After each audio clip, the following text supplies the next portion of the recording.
It's time for Dodger Baseball. Live from Dodger Stadium, Sportsnet LA presents the Dodgers as they take on the San Francisco Giants. Hi, everybody, and a very happy Mother's Day to you. Welcome to Dodger Stadium, final game of the four-game series. Giants leading Colorado by 1, lead the Dodgers by 3.5, and they're trying to win 3 out of 4. For the Dodgers, battling for a split and try to get back to 2.5 behind San Francisco. On the mound for the Dodgers, Clayton Kershaw making his report here to see how he is coming, having come off the DL, as you know, and for Clayton Kershaw, 11-5 lifetime against the Giants, a surprising 1.3 earned run average. The surprise is how in the world he ever lost 5 games. On the mound for the Giants, right-hander Tim Hudson, he is 6-4 lifetime. Hudson has a rather remarkable stat. First of all, he has faced 202 batters this year, and he has walked 3. And the other is, in 7 starts, he's gone at least 7 innings each time. So it should be quite a battle. Clayton Kershaw, Tim Hudson. Tomorrow night, remember, the Miami Marlins will be here, and Dan Herron will be on the mound. And with that, pull up a chair, relax, enjoy Mother's Day, and above all, watch the Giants and the Dodgers coming up right after this.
The San Francisco Giants and the Los Angeles Dodgers, one of the most storied rivalries in all of sport. Welcome inside Dodger Stadium, everybody. I'm Alana Rizzo. Game 4, the final game of a 4-game set between the Giants and the Dodgers. As far as the Dodgers are concerned, the delicate balance of the outfield continues to be an issue here for Los Angeles. Don Mattingly saying earlier this week that Yasiel Puig has pretty much solidified his spot in right field, and Matt Kemp has secured center field. That leaves the left field position as the only remaining spot that needs to be settled down. As far as today's game is concerned, well, it's going to be manned by Andre Ethier, which means that Carl Crawford, who is riding a 7-game hitting streak, is going to at least not start in this game. Let's make our way to the infield. Juan Uribe once again not in the starting lineup. He continues to nurse that mild right hamstring strain. They want to make sure he can run without any hesitation. They want him to be able to achieve 3 things. Number 1, run the bases. Number 2, field the bunt, and number 3, be able to field foul balls without any sort of hesitation. He is on the reserve list and is able to come off the bench in a pinch hit necessary situation. But as far as this game is concerned, it is the Dodgers ace, Clayton Kershaw. He will be opposed by Tim Hudson for the Giants. Vince Scully on the call after this.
Yes, indeed. It's time for Dodger baseball, all right. Members of the Dodger family starting us off on this Mother's Day.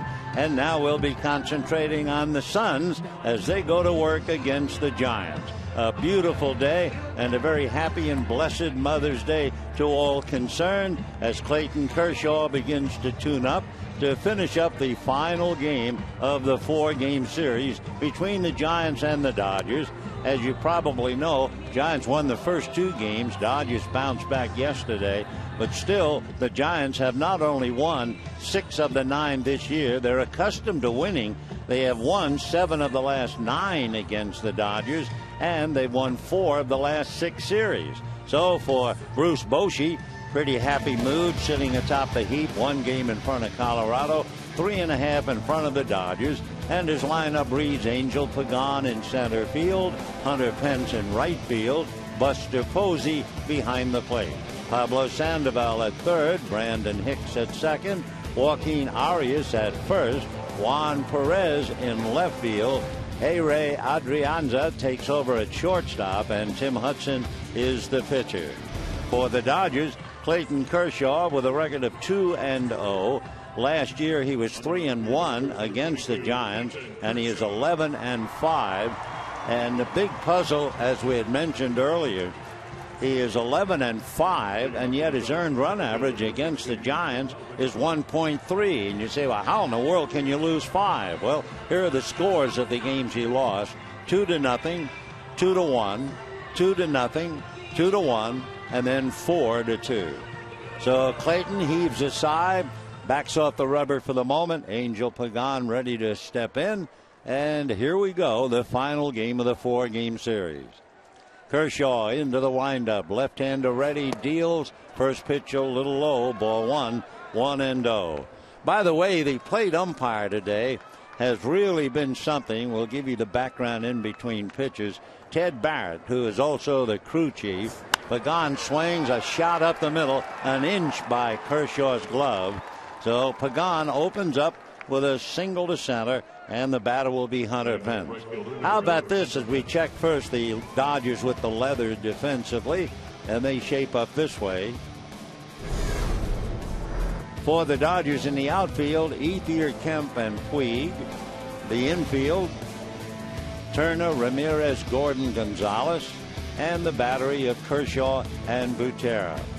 A beautiful afternoon, albeit breezy, 84 degrees, and Kershaw now working out of a stretch. Pagan holding, and the pitch to Pence low, ball 1. We mentioned the plate umpire Ted Barrett. Well, he's the only umpire to work the plate for multiple perfect games. He had David Cohn's perfect game, he had Matt Cain's perfect game, and he also had Irvin Santana's no-hitter. So where Ted goes, action goes with him. Now the 1-0 pitch on the way. Instead, Kershaw throws over to first. The Giants are not a running team. Pagan, however, has stolen 6 out of 8, and Pence at the plate has stolen 6 out of 7. What they rely on is what Giant teams in the past did. They hit a lot of home runs. They've hit 30 of 44 on the road. Pence backs off, a pitch is low.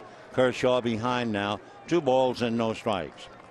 In this day and age, I guess because of the computer, the internet, etc., there is more information about players, I think, than you'd really want. But there is tremendous amount of information. Here's the 2-0 pitch to Hunter Pence.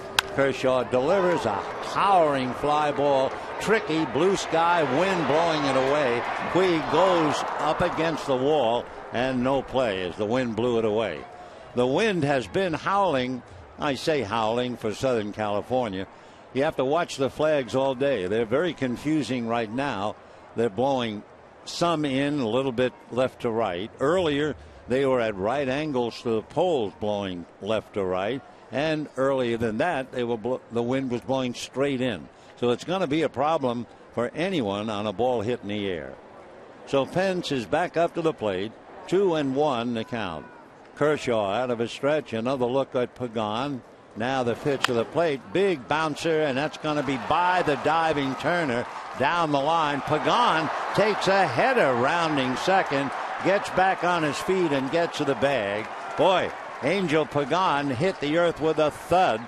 Came right out from under his helmet. Holding on at first is Hunter Pence. So the Dodgers get a break on what might have been a double, or at least runners at first and third. Shot right over the bag. Turner tried to flag it, couldn't do it.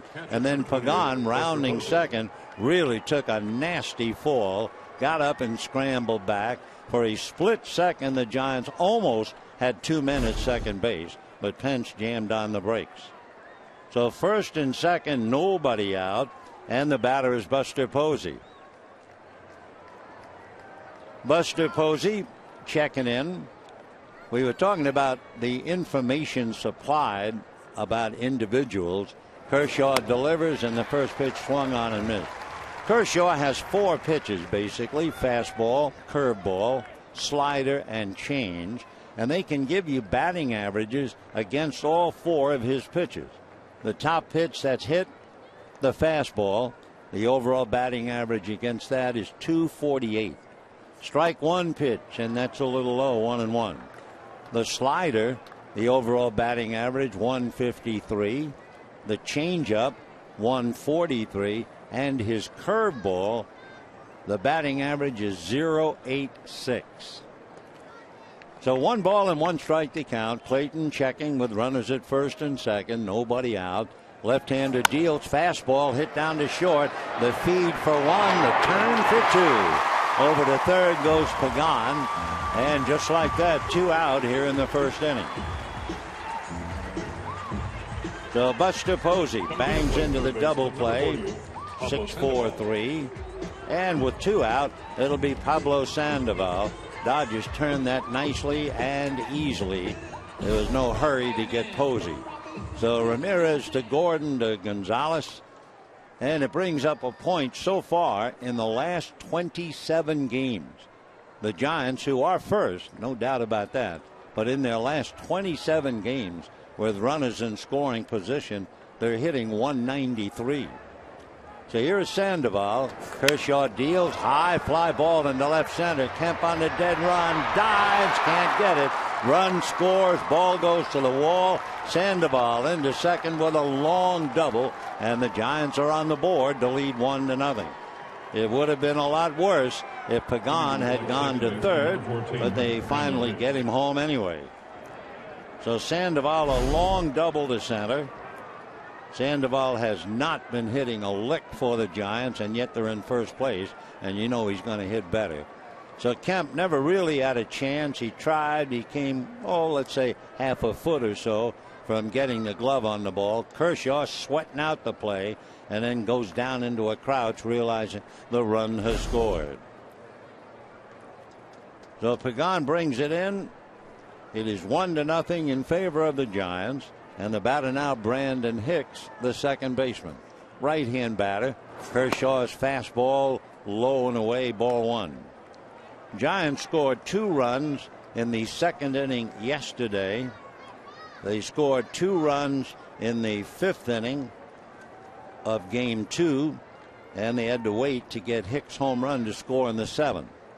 But they're on the boards here in the first inning today. 1-0 pitch is swung on and fouled back. Good fastball at 93. And the count 1 ball and 1 strike.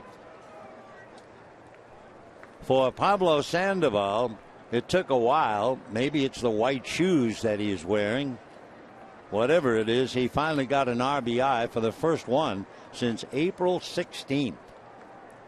The 1-1 pitch on the way. Kershaw ready, back, and it's foul back. Another good fastball. So Pablo Sandoval, who was certainly a mainstay for the Giant attack. Pablo off to a very slow start. He was hitting 173, had only 6 RBIs, and the Giants are playing their 38th game.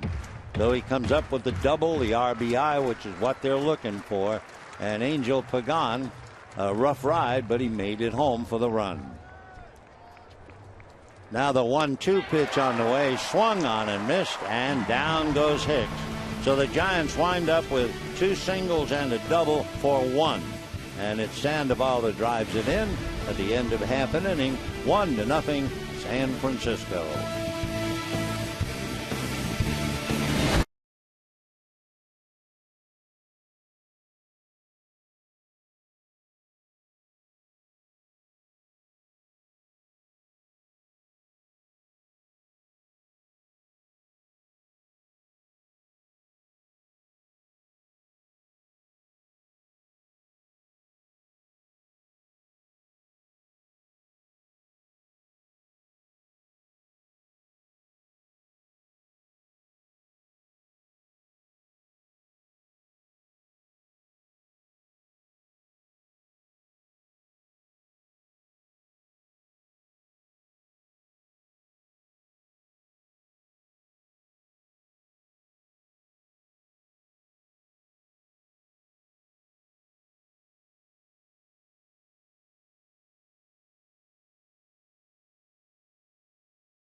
bottom of the first inning. Giants lead 1-0. And we'll take a look now at the Dodger lineup as presented by Don Mattingly. D. Gordon leading off at second base, Yasiel Puig in right field, and Hanley Ramirez at short. Adrian Gonzalez at first base, Matt Kemp in center field. Andre Ethier is in left, Justin Turner at third, Drew Butera is the catcher, and Clayton Kershaw the pitcher. On the mound for the Giants, Tim Hudson out of Columbus, Georgia, lives in Alabama, went to Auburn University, and was originally signed by the Oakland A's. In fact, he was with the A's from 1999 through 04. Then from 05, he was with the Braves right up until last year. He's had two big years. In the year 2000 with Oakland, he won 20. And in 2010, he won 17 for Atlanta. His control is extraordinary, and we'll see if that holds up today. Right-hander ready and delivers, and Gordon has a look at a strike, and the count 0-1. D. Gordon off to a great start. He's been the catalyst, the thing to make things happen. And Gordon, as he stands in at the plate, hitting .336. He has 24 stolen bases, had 3 yesterday. Hudson rocks and turns, strike one, pitch, curveball hit over the mound. Moving on, and as Hicks throws to first in time for the out. So Gordon taps out, 1 away. Give us a chance to check the Giants defensively, and here's the way they stack up. Arias, Hicks, Adrianza, and Sandoval on the infield. Perez, Pagan, and Pence in the outfield, with Posey handling Hudson. We were talking about Hudson. He has now faced 203 batters this year, and he has walked 3. And you know what his record is in the daytime? 72 victories and only 28 losses. That'd be a .720 percentage. So control and sunshine, and Hudson is a very tough man to beat. The batter now, Yasiel Puig, who takes low and inside, ball 1, 1-0. Being Mother's Day, there's a preponderance of pink. A lot of guys wearing pink sweatbands, pink bats, and there are several Giants who are wearing dazzling white shoes, including Hudson. The 1-0 pitch, Puig takes inside again, ball 2. You have the pitcher Hudson, white shoes. Pablo Sandoval, stunning in white shoes. The shortstop, Adrianza, also in white shoes. And out in left field, Perez wears white shoes. And the next pitch off the plate. So a count now, 3 balls and no strikes. So just imagine he's walked 3 men in 203 batters. And Puig has added a little extra touch. He not only has pink wristbands, he has a flare of pink in his shoes. 3-0 pitch. He shows bunt, takes a strike, and the count 3-1. 1-0 in favor of the Giants. We're just starting, bottom of the first inning. Puig hitting .415 with a 10-game hitting streak. And now the 3-1 pitch from Hudson, swung on, fouled away. Yasiel way out in front of it, hit it off the end of the bat. Fouled off to the right. During that 10-game hitting streak, he has scored 6 runs. He has hit 2 home runs. He has 10 RBIs and 7 walks. He's been a one-man gang up there. 3-2 the count. Hudson just rocks and turns. Right-hander delivers, swung on, ground ball foul outside of third. And the count remains 3-2. Dodgers and Giants for their final meeting for quite a while. We'll see the Giants on a weekend up there, 25th, 26th, 27th of July. We'll also see the Giants in September for 6. 3 down here, 3 up there. Puig chases a bad ball and strikes out off speed, and Hudson's at it again, retiring 2, coming from a 3-0 count to strike out Puig. Pitch was dying. It was way out of the zone. So Puig is badly fooled. Now the batter is Hanley Ramirez. Hudson has made 7 previous starts this year and he's gone at least 7 innings in every start. Johnny Cueto is one of only 2 pitchers, Hudson's the other, in the major leagues to go 7 innings in each of his 7 starts. So Tim Hudson looks in to get a sign. Hanley waiting, and the first pitch to Hanley swung on, little ground ball wide of third. Sandoval is on it to throw him out, and so for Hudson, a very quiet first inning. And at the end of 1, Giants 1, Dodgers nothing.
Giants.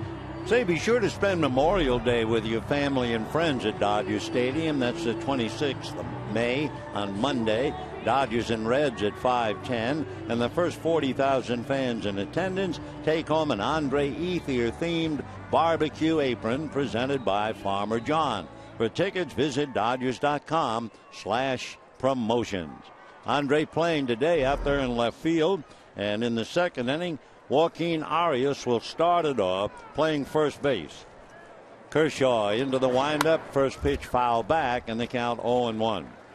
There is talk of various players playing first in the absence of Brandon Belt, who had his left thumb broken, hit by a pitch thrown by Paul Maholm. Arias is one of them. Hector Sanchez, a catcher, might see some duty over there. Also, the left fielder, Michael Morse, will probably play a bit at first as well, and Buster Posey. Arias' big swing comes up empty, and the count 0-2. Michael Morse, who has trouble in left field, and of course on a day like today, this would be a nightmare for him with the wind blowing, but he might play first. Strike 2 pitches low, ball 1. 1-2 the count to Joaquin Arias. So the 2 shortstops wearing the same number 13. Giants lead 1-0. Arias, slender right-hander.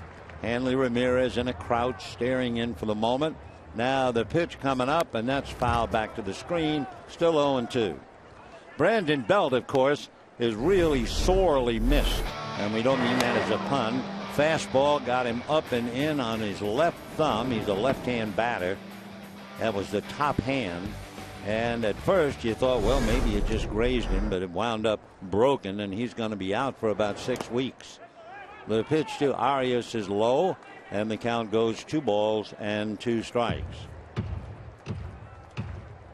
So Clayton Kershaw, it's been a while.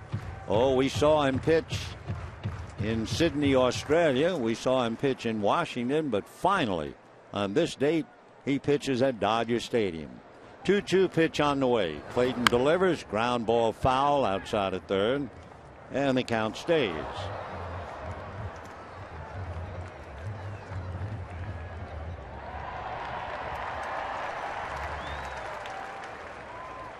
2-2 the count. Kershaw taking a little time, now turns, ready. Here he comes, 2-2. Big curveball and a little foul ball off first. Gonzalez can't get under it, and it's 2 rows back in.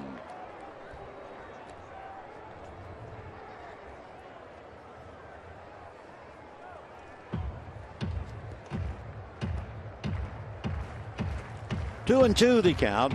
So Arias making Kershaw work a bit with Perez on deck, and then Adrianza, the shortstop. 2-2 pitch coming up, and it is swung on and foul back. So Kershaw put Brandon Hicks away for his first strikeout of the day. Now he's given a battle with Arias. This will be the 9th pitch coming up. Still trying to get rid of Joaquin Arias, a shortstop who plays first base. Kershaw delivers, got him.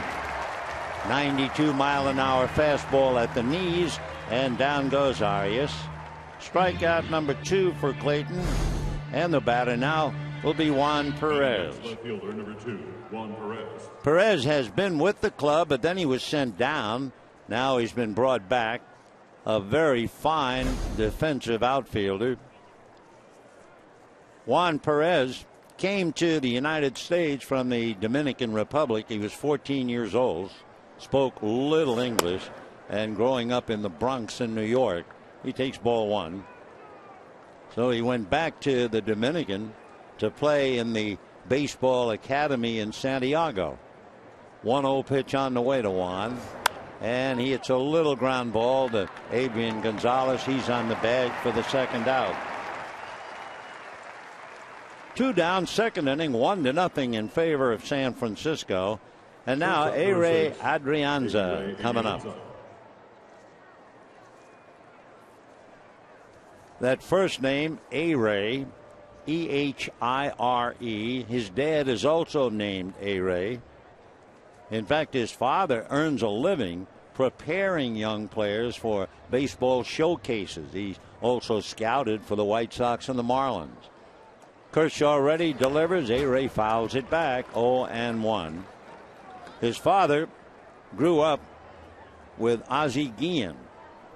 So when A-Ray was born, it was only natural that Ozzie Guillen became his godfather. And of course, A-Ray just about destined, I guess, to be a shortstop. Strike 1 pitch on the way with a breeze blowing to right, and it's a hopper to the right side. 1 bounce to Gordon, and that's that. So down go the Giants at the end of an inning and a half. Giants 1, Dodgers nothing.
The second inning, trailing 1-0. If you were not with us at the time, Pagan opened up with a single. Pence single to left, might have been an extra base hit. Pagan rounding second, took a real header, rolled around on the ground, got back up and went back to second. Pence had to hold at first. Posey grounded into a double play, but then Pablo Sandoval doubled the left center. Pagan finally scored, and the Giants lead 1-0. Now it'll be Adrian Gonzalez, Matt Kemp, and Andre Ethier against Tim Hudson. Hudson has been so remarkable, you wonder, has anyone done well against him? And we'll let you know in a minute. Tim into the windup, delivers. Adrian takes a strike. Hicks way out in right field. Then you have the shortstop, Adrianza, on the rim, way over to the left. Pablo Sandoval is in the hole at shortstop. Not that wide over at first is Arias, and the pitch to Gonzalez in under the hands, and a 1-ball, 1-strike count. Tim Hudson going up against Adrian Gonzalez, and the answer, Adrian is hitting .400 against him. Now the 1-1 pitch on the way, and that's taken off the plate. 2-1. Now Adrianza has committed. He's gone over to the other side of second base. So it's a diamond defense. The point of the diamond is Hicks in right field. 2-1 the count. Hudson rocks, turns, right-handed delivers, swung on and missed. 2-2 the count. Adrian in and out of the box. He's had great success against Hudson. Gonzalez hitting .264. Tim ready and delivers, and it's stroked on the ground, but the shallow right fielder will throw him out. So Brandon Hicks, 25 feet out, threw it to first. Arias dropped the ball while in the act of throwing, so Gonzalez is out. 1 down. Don Mattingly is going to go out and appeal to Paul Schreiber, the umpire, saying he thought that Arias had just dropped the throw. Schreiber somewhat nodding in agreement. Now at second base, there's always an argument whether the fellow was in the act of throwing. If you're playing first base, there's nobody out. There's really no act of throwing. I mean, you're going to throw to one of his teammates to throw the ball around the infield. So Mattingly comes back. Arias made the catch, then turned to throw, dropped the ball, but the out was already recorded. So 1 away.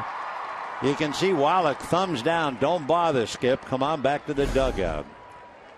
Meanwhile, Arias, who's normally a shortstop, but again, as we talked earlier, a lot of people are going to play first base in the absence of Brandon Belt. No one will really be able to replace him, just they'll fill his spot defensively. First pitch now to Matt Kemp is high, ball 1. When you look at Tim Hudson, Kemp is the only Dodger who have hit a home run against him. Matt hitting .270, hit his 5th home run yesterday over the right field scoreboard. And the next pitch grounded to short. The middleman over there, because they loaded up the left side, is the shortstop Adrianza. So down goes Kemp. Couple of ground balls here in the second inning. And the batter will be Andre Ethier. A little bit of a surprise knowing how well Ethier had hit Matt Cain in the past. But they started Carl Crawford. Crawford, with a small hitting streak, went 1 for 4.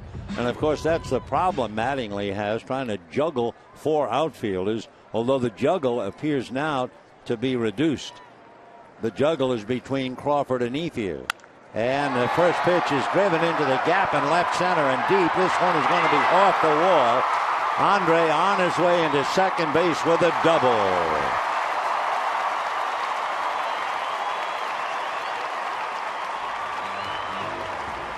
So Ethier, a 2-out double to the gap in left center, and the batter will be Justin Turner. Andre got a pitch right out over the middle of the plate, maybe knee high, and he just drove it. For a moment there, it looked like it might carry off the wall. It hit the very base of the wall. Perez made a good play to play the carom, but Andre was into second base long ahead of the throw. So a 2-out double by Ethier. Here's Turner trying to pick him up. 1-0 favor of the Giants. We're in the second inning. For Andre, his fourth double of the year. Hudson out of a stretch, looks back at second. The pitch to Turner is taken low, ball one. Couple of notes. We've told you about the magnificent control that Hudson has. He's made 6 quality starts in 7. Whatever you do, you don't like to go after the first pitch. If you put the first pitch against Hudson in play, you're in a lot of trouble, believe it or not. Here's the 1-0 pitch on the way. Turner takes ball 2. Give you an idea, when the first pitch is put into play, hitters are batting .222. If the count is 0-1 and it's put into play, hitters are batting less than 100. When the count is 1-0 and the next pitch is put in play, the hitters are batting 167. And altogether, they're hitting .226 if they hit the first pitch. Every now and then, something like Ethier pops up. 2-0 pitch is a ground ball to short. Nice big hop for Adrianza, and that'll be that. So the Dodgers waste the double. And at the end of 2, it's 1-0 San Francisco.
Just wasted a 2-out double by Andre Ethier.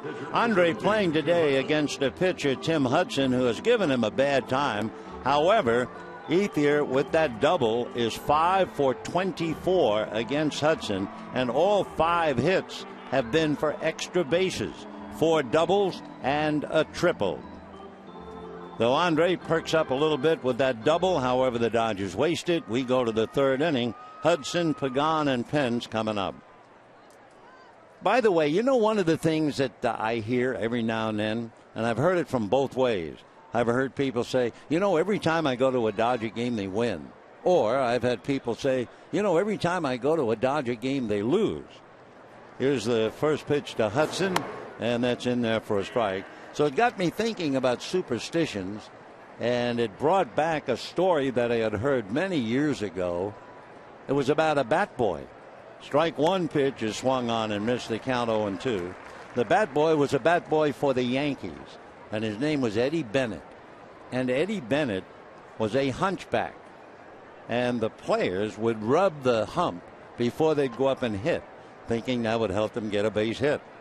Strike 2 pitch is low, ball 1. Well, he was the bat boy for the Chicago White Sox in 1919, and the Chicago White Sox won, got into the series.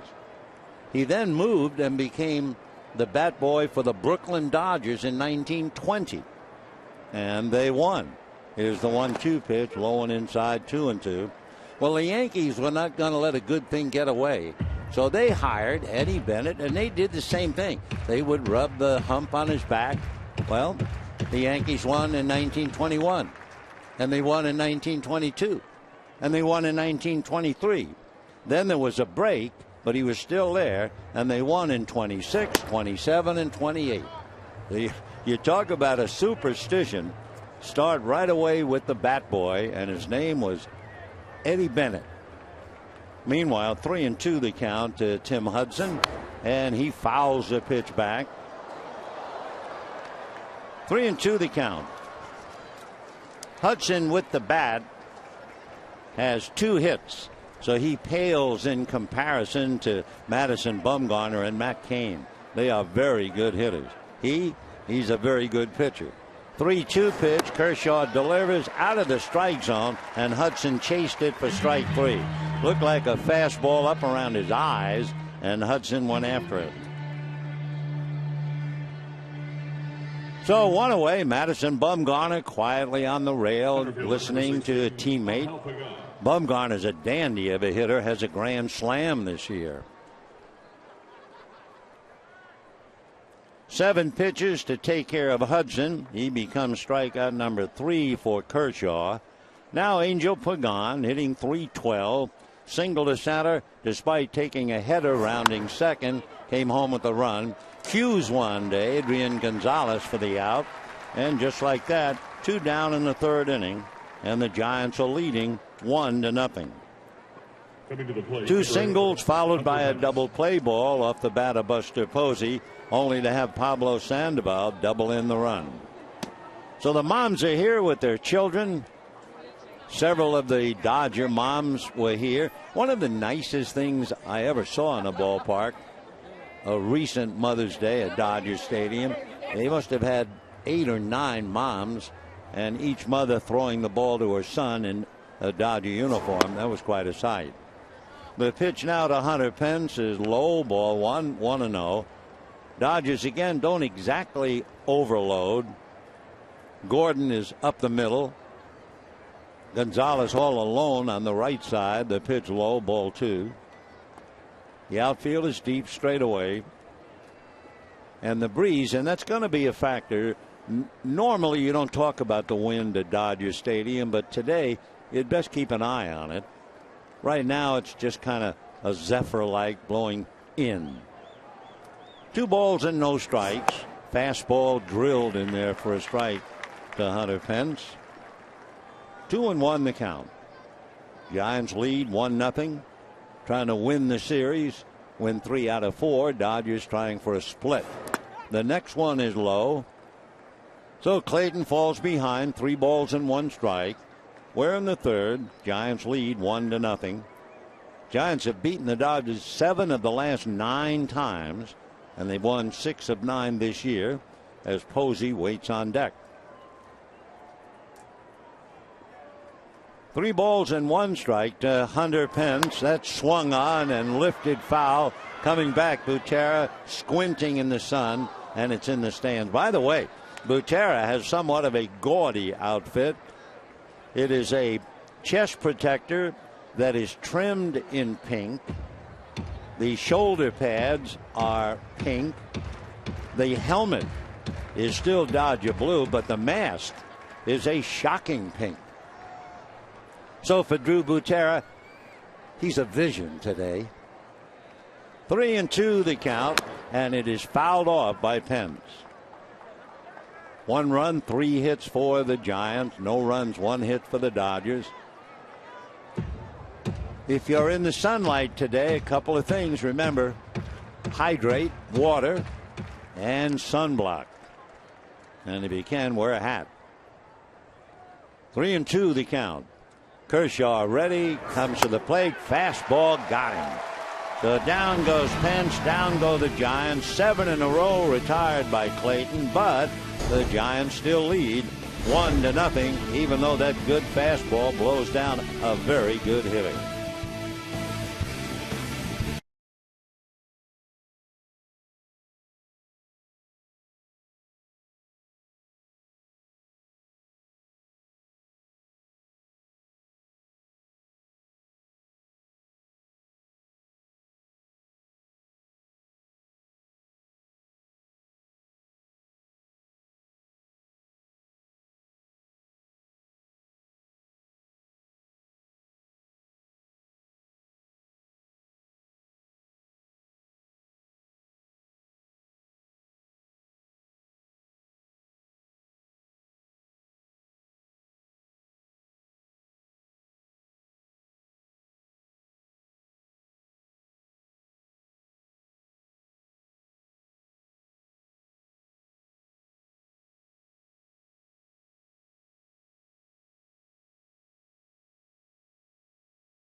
1-0 lead as we go to the bottom of the third inning. Big crowd on this Mother's Day. A guess would put it somewhere awfully close to 50,000. We were not told it's a sellout, but we do know it's a whopper of a crowd, and we're delighted to have them all here, especially the kids. By the way, and it is kind of nice for me to have it, anytime I try to tell a story or reminisce, the fellas always keep a tight check on me. So I was telling you that story about Eddie Bennett, the humpback bat boy. So they went on the, I guess, Google, Wikipedia, whatever, and they came up with the background on him. We can tell you the final as Butera swings, fouls it away, and the count 0-1. The boys tell me that Eddie Bennett in 1932 was hit by a New York taxi cab. He wasn't killed, but he was seriously injured, and he passed away 3 years later in 1935.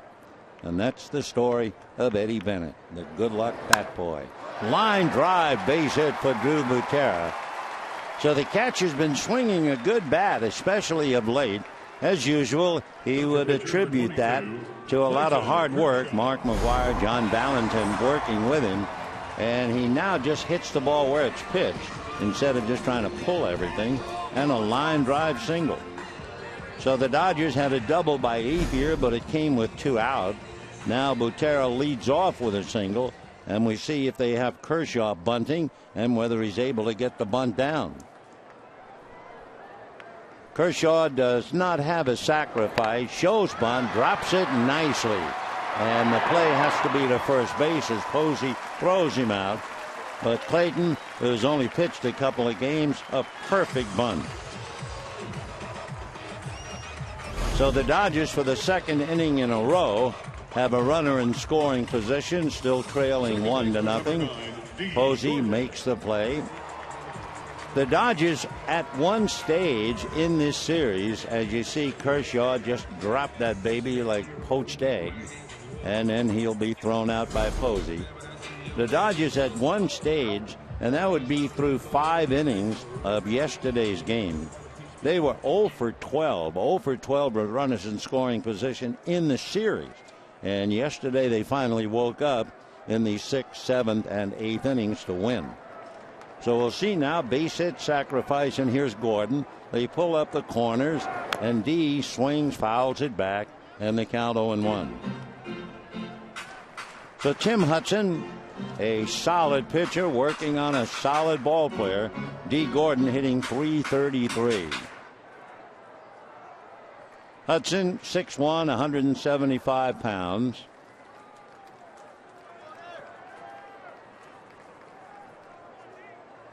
Butera taking his lead. 0-1 to count. Tim set at the belt. Another look back at second, and the pitch to Gordon is taken for a strike, and the count 0-2. When Tim Hudson was with the Braves, Freddie Gonzalez called him bodacious. And everybody asked Freddie, where in the world did you come up with the nickname of bodacious? Well, what happened was Freddie one night was watching the Rodeo channel. I didn't even know there was a Rodeo channel, but he was watching, and they were talking about the great bull, Bodacious, that only a few people ever rode. Gordon rolls one to the right side. Hicks is up with it. That over to third base goes Butera, and the batter now will be Yasiel Puig. Anyway, according to Freddie Gonzalez, they said the owner of Bodacious had to retire him because he thought he was going to kill somebody. Well, he nicknamed Tim Hudson Bodacious. Bull or otherwise, Tim is a wonderful pitcher, and now he's gone after Puig, who struck out in the first inning. 2 down third, 1-0 Giants.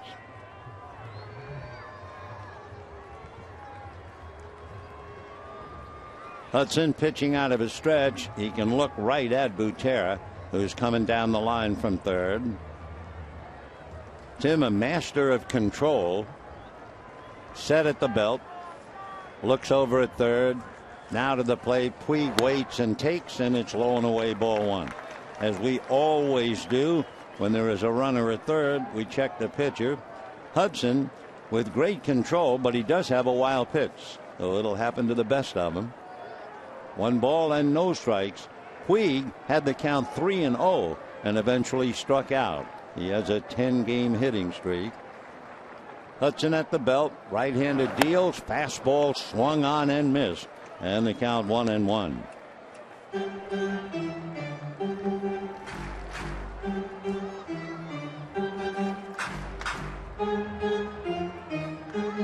Tim Hudson working on Yasiel Puig. Giants lead 1-0. Puig came into the game hitting .315. 5 home runs, 24 runs batted in. Hudson again set at the belt. The 1-1 pitch on the way. Yasiel, a big bouncer wide of third. Sandoval gets it and throws him out on a close play. So the Dodgers have left Ethier at second, Butera at third, and at the end of 3, it's still 1-0 San Francisco.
By Honda.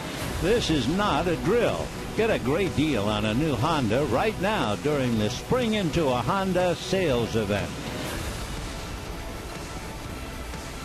4th inning on this beautiful Mother's Day and a crowd of somewhere close to 50,000 on hand. Giants lead the Dodgers 1-0. The other day when Madison Bumgarner was pitching, we were commenting on the fact that there were 9 fly balls to center field. Bumgarner is certainly considered a fly ball pitcher. Well, for Tim Hudson, considered to be a ground ball pitcher, he's already had 8 ground balls in the first 3 innings.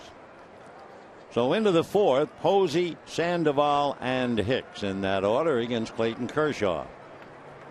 Remember the 5 games that Kershaw has lost to the Giants: 2-0, 2-1, 2-0, 2-1, and 4-2. He's down 1-0 today.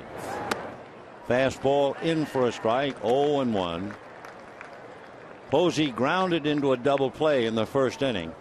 If Posey goes after a curveball, he's 0 for 12 when swinging at Kershaw's curve. There's a hanger, and it's banged into left field. That was just an off-speed pitch. Came up there at 73 miles an hour. That's like a gift certificate for Buster Posey. A line drive single to left. Just a big, slow rainbow. The kind of a pitch a big league hitter like Posey can stay back, wait, and rip it. So a base hit by Posey to lead off. That would be the 4th Giant hit to go with their 1 run. Here's Pablo Sandoval, who doubled in a run. First RBI since the middle of April against the Dodgers. He went 21 games. And he is stunning in pink. Ground ball to third, down to second base. They get 1. Gordon gets it to first. Double play. So the Dodgers turn their second double play 5-4-3. Their first one was 6-4-3. 2 down, and the batter will be Brandon Hicks. Second baseman, number 14, Brandon Hicks. Brandon Hicks struck out in the first inning. 2 out, top of the fourth, 1-0 San Francisco. Brandon Hicks hitting just 196. When he gets a base hit, it's usually noteworthy. Not for the fact that he's only had a few of them, but he has some extra base hits. He has a total of 18 hits, and he has 6 doubles, 2 triples, and 4 home runs. So 12 of his hits for extra bases. Brandon Hicks trying to replace a really good player, Marco Scutaro. Nothing new, no news at all on Marco, who meant so much to the Giants in 2012 and 13. All we know, he has a bad back. Way out in front of the off-speed 73. That was the same pitch that Posey jumped on to single, but Hicks couldn't wait. Another big, slow breaking ball. It's hard to lay back on that kind of a pitch. It must look like a basketball. 0-2 the count. And another one. See you later. So 3 in a row to strike out Hicks a second time. 5 strikeouts for Kershaw, but he's still trailing. Take one look at one slow curve and you get another. It's still 1-0 Giants.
One to nothing in favor of the Giants. We'll take a look at what's on the horizon for the Dodgers.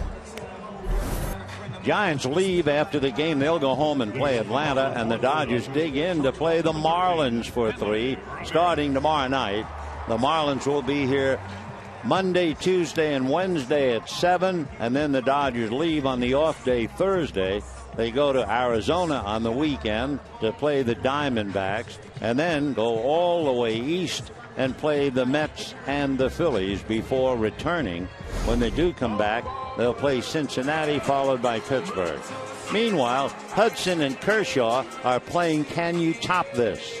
In the bottom of the 3rd inning, Hudson made 7 pitches.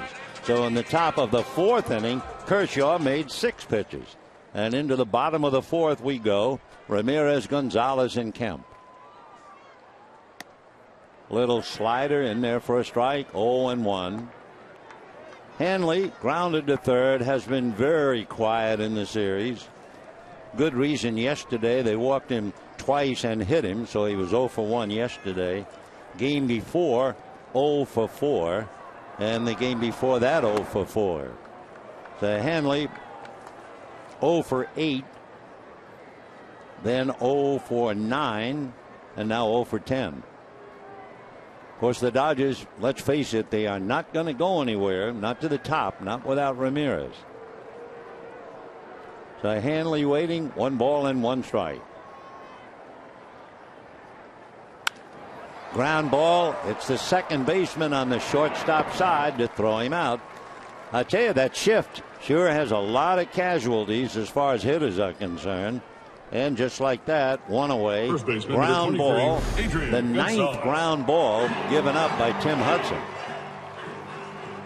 And the batter, Adrian Gonzalez.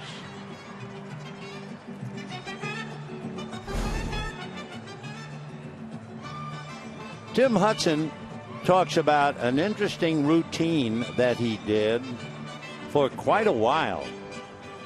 I guess the easy way to say is, first of all, have you ever heard of putters in golf practicing putting with their eyes closed? They do that a lot. That's ball 1 to Adrian. Well, actually, there was a time where Hudson would practice in the bullpen, and as he said, I don't know how many times I threw bullpens with my eyes closed. The 1-0 pitch in there. He said his coach, Rick Peterson, said it will make you a big believer in visualization, make your mind and body become one. The catchers weren't happy about it. They never knew where the ball was going to go, but yeah, warming up with your eyes closed. Gonzalez chasing a bad ball, 1-2 the count, swinging that pink bat.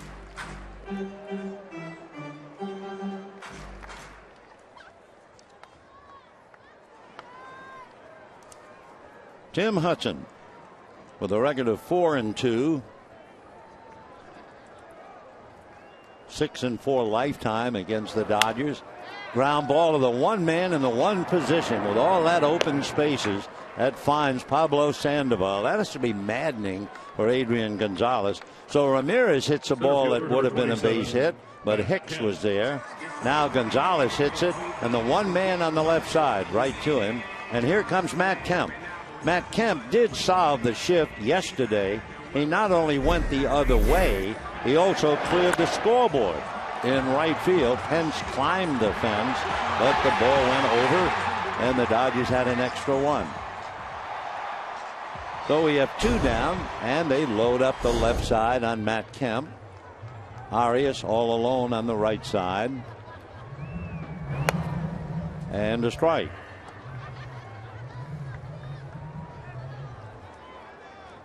Ten ground balls. 10 ground balls and a strikeout. That's been the story for Tim Hudson. Remarkable. All the way to the screen, 1-1. Tim Hudson, like so many of the modern ball player, he has a tattoo on the inside of his left forearm. It's a symbol representing the zodiac sign of his daughter Kennedy, who is a Leo. He has another one, a Taurus, for his daughter Tess. The 1-1 pitch on the way. In there, 1-2.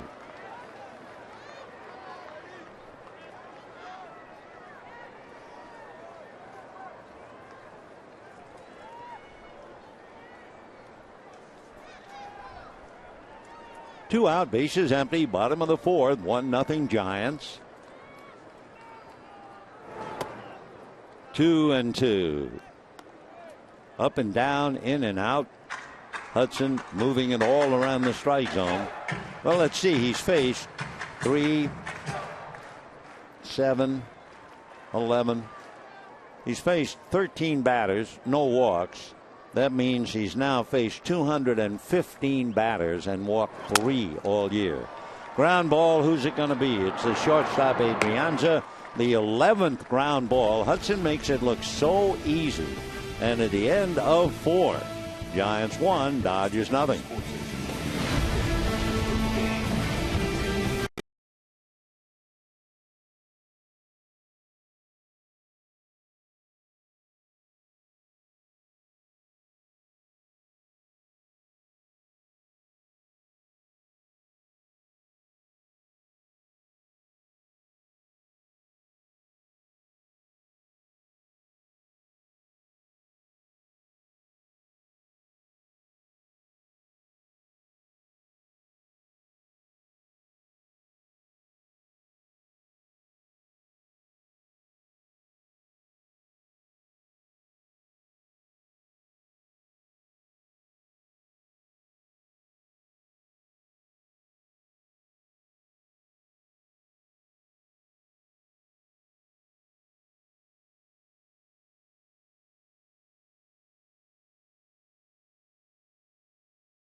Follow every Dodger game with MLB.com at bat on your favorite mobile phone or tablet. Get live look-ins, instant replay, score, stats, audio, free MLB.TV game of the day, and so much more. Download on the App Store or visit Dodgers.com today. Fifth inning, 1-0 Giants. If you weren't with us, Pagan opened up with a single to center. Hunter Pence hit what might have been a double, except Pagan rounded second and fell down. Still runners at first and second. Posey hit into a double play, Pagan taking third, and Sandoval, who had not had an RBI in a month, double a left center, and that's the run. Big hopper to third base. Justin Turner right there. Plenty of time, and that takes care of Arias. One out. So Arias, left fielder, number 2, Kershaw has now made 49 pitches with one out in the fifth inning. Hudson has made only 40 pitches before he goes to the mound in the fifth inning. So here's Juan Perez. He rolled to first, 0 for 1.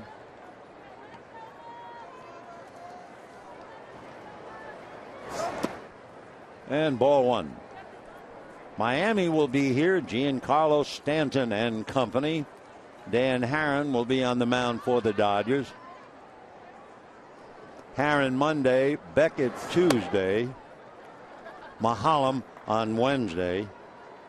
If you want to see one of the outstanding young pitchers in baseball, Jose Fernandez, he'll pitch Wednesday. Tuesday, Jacob Turner, and Monday, Tom Kohler. High fly ball to shallow center. Kemp is there, and wind is not blowing. So that's a break for any outfielder with the flags hanging limply. 2 down. Shortstop, number 6, A-Ray Adrianza. A-Ray Adrianza coming up, grounded out in the second inning. When the Dodgers come up in the bottom of the fifth, it'll be Ethier, Turner, and Butera.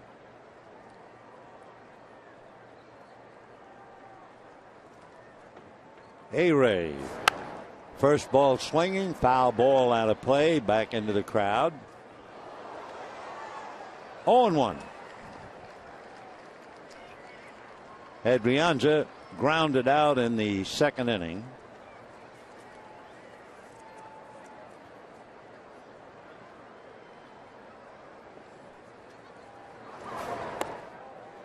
Breaking ball misses, 1-1. We told you about Adrianza going to the academy. He said there were 35 players in one room with rows of bunk beds, learning baseball the hard way. He signed with the Giants in Venezuela. He was only 15, but he's been playing baseball, he says, since he was 3 years old. At least, I guess, picking the ball up off the ground. 3-1 to A-Ray. Adrianza will be 25. Switch hitter and a strike.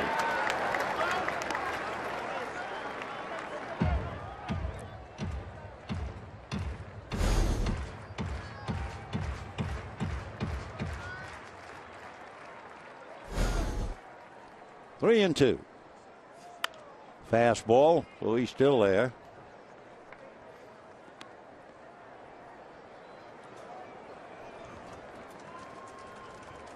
Giants featuring switch hitters Pagan, Sandoval, Adrianza. Breeze has picked up a little bit, blowing from left to right. 3-2. Fastball, a hopper, foul ball. No play. 1 run, 4 hits for the Giants. No runs, 2 hits for the Dodgers.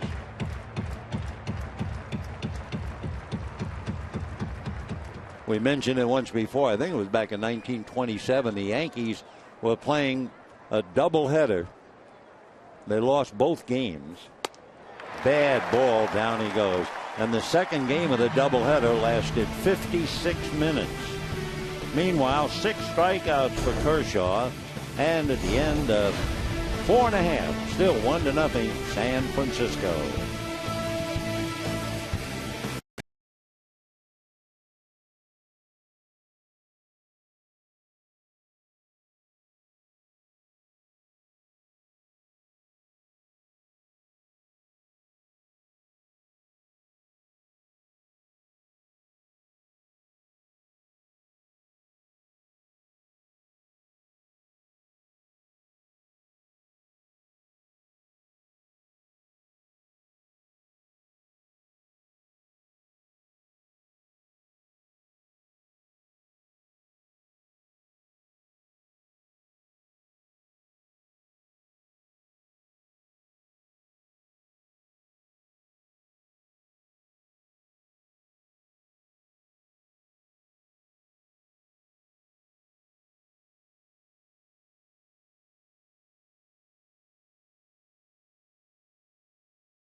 One to nothing in favor of the Giants. Quite a duel between left-hander Clayton Kershaw and right-hander Tim Hudson.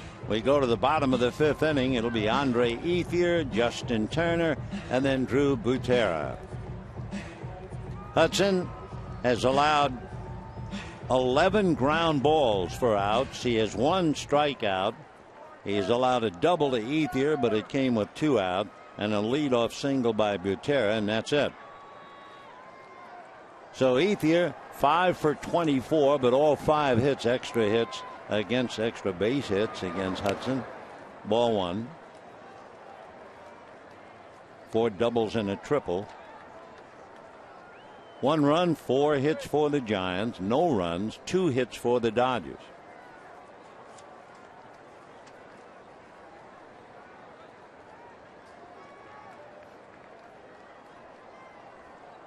Look where Posey is, right in there. They're going to check. Swing, says third base umpire Mark Carlson. And they count 1 ball and 1 strike.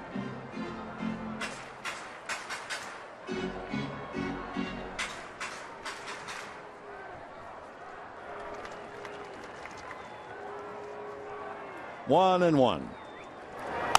A line drive down the line. So Ethier is not only going to have another hit, it's going to be another extra base hit. He is 6 for 25 against Hudson, 5 doubles and a triple. And now the Dodgers again have a tiebreaker in scoring position with nobody out. So Ethier doubled to left center, now doubles to right.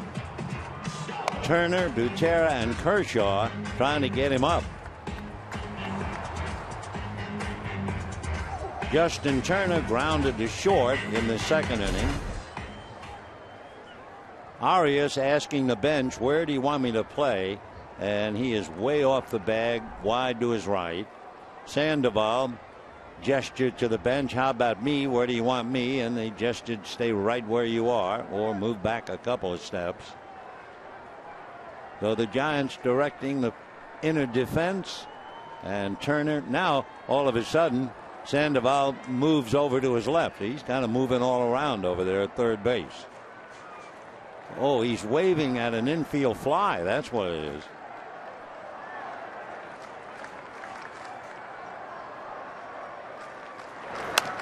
Ground ball wide of first. That's where Arias is to make the play. So Turner, a good effort. He wanted to take a shot to right field. If nothing else, he gets his man over to third, but now it's up to Drew Butera.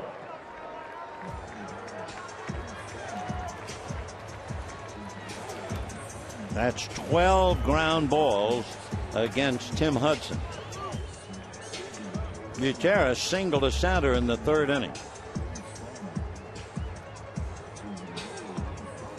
Meeting at the mound, Buster Posey talking as to how they planned to pitch Butera and what happened with the previous at bat. So the Dodgers had the tying run at third in the third inning. They had a runner, Ethier, at second base in the second inning. Now they have Ethier at third with one out in the fifth. And it's still 1-0 Giants.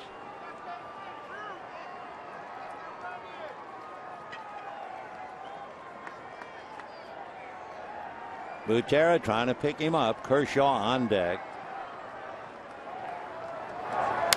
It's hit off the end of the bat. There's going to be a play at the plate, and it is a wide throw. Did he make the tag? Yes. What a play by Buster Posey. First of all, it was an amazing catch, and he still had the presence of mind to tag out Andre Ethier. Remarkable play by Buster Posey. So Butera hit one off the end of the bat right to Brandon Hicks, who threw to the plate, and the tag by Posey getting Ethier. So the Dodgers really spinning their wheels in place. Ethier trying to avoid Posey making the tag and the catch, which was up the line. There was nowhere for Ethier to go. And it wasn't a case of Posey illegally blocking. He was going for the ball. So the Dodgers come up short yet again. Fielder's choice. Standing at first is Butera. And here's Kershaw. And ball one. Of course, Kershaw once upon a time helped to beat the Giants. You may remember with the home run over the center field fence. There's a beach ball loose in right field, so timeout for the moment. 2 out. Butera at first. Dodgers getting Ethier out because Andre had nowhere to go on a throw up the line. Great one-handed catch and tag by Posey. Years ago, the way the catcher's mitt was constructed, it'd be pretty impossible to make that play and keep the ball in the pocket. But now, catcher's mitts fold just about in half. They're almost like a first baseman's mitt. And a shot up the middle, wouldn't you know? So the Dodgers continue to frustrate themselves as Kershaw gets a base hit.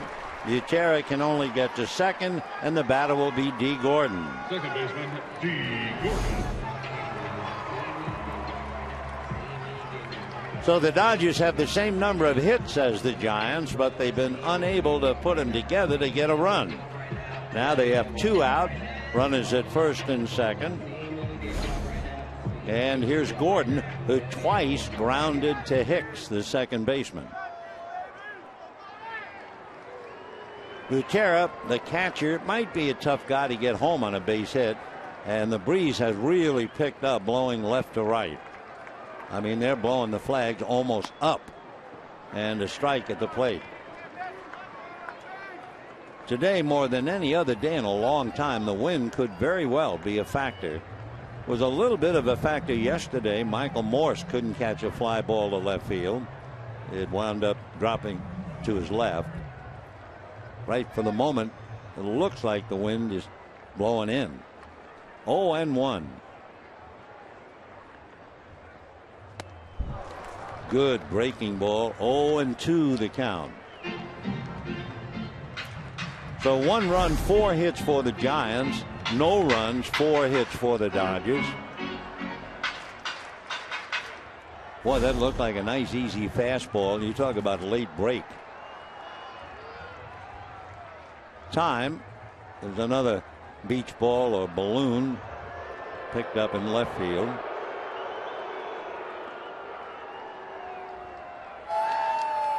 Now, for good measure, the wind is blowing from right to left. It's kind of a goofy day here with the wind.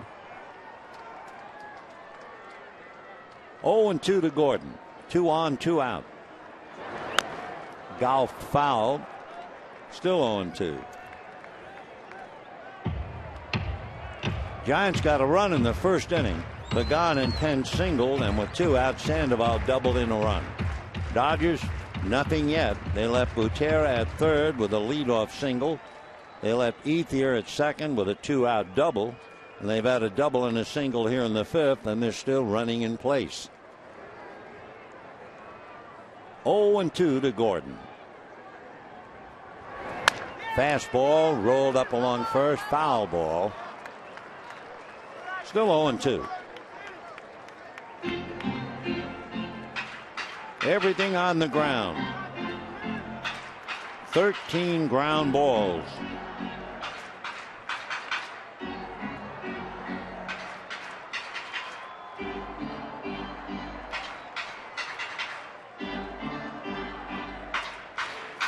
Boy, that's an old-looking helmet belonging to Hanley Ramirez. That looked like Craig Biggio's helmet, which really looked like something that went through the wars. 0-2 the count.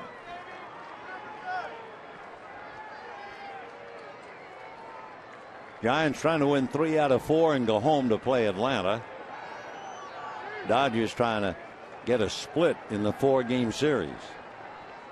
Big game in the standings, either 4.5 back or 2.5 back. 1-2. It's amazing, isn't it, to watch somebody like Hudson giving up 3 walks, 200 and some odd batters. You see pitchers struggling to throw a strike, and then you get a fellow like Hudson. It's remarkable.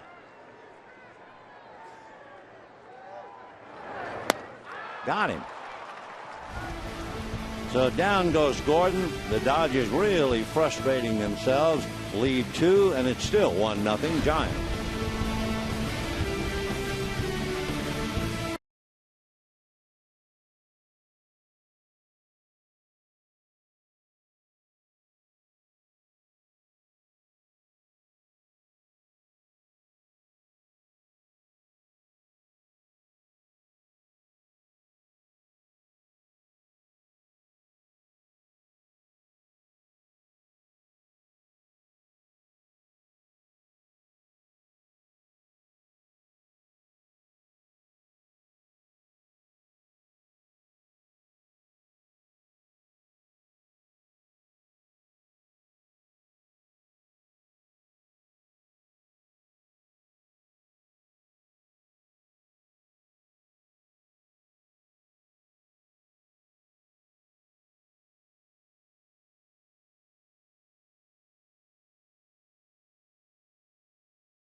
Dream matchup. Juan Marichal for the Giants, Sandy Koufax for the Dodgers. In the Giant lineup, 3 Hall of Famers to be: Willie Mays, Willie McCovey, and Orlando Cepeda.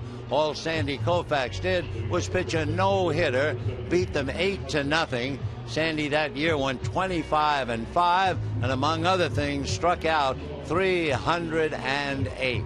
A game to remember a little over 50 years ago. Let's go back to this one.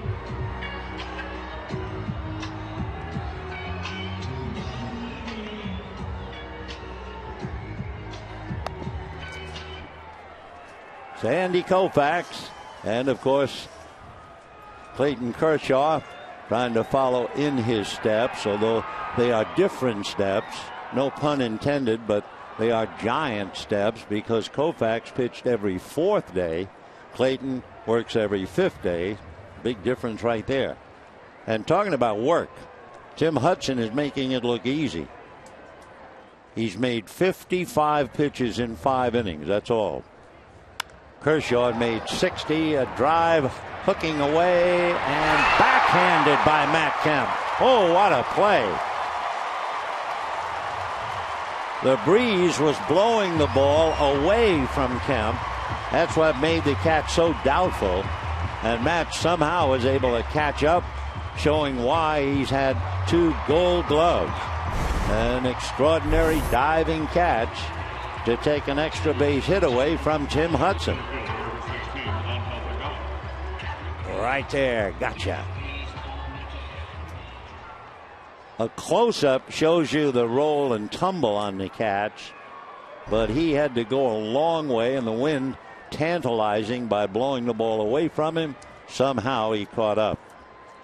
1 out in the 6th. That's a strike to Pagan. We'll show you just how far he had to go. Take a look. He's there. And now watch. The wind is blowing. The ball is moving. Fully extended. He had to lunge and he caught up to it. Meanwhile, another strike to Pagan. So Kershaw made 60 pitches in 5 innings. Hudson made 55.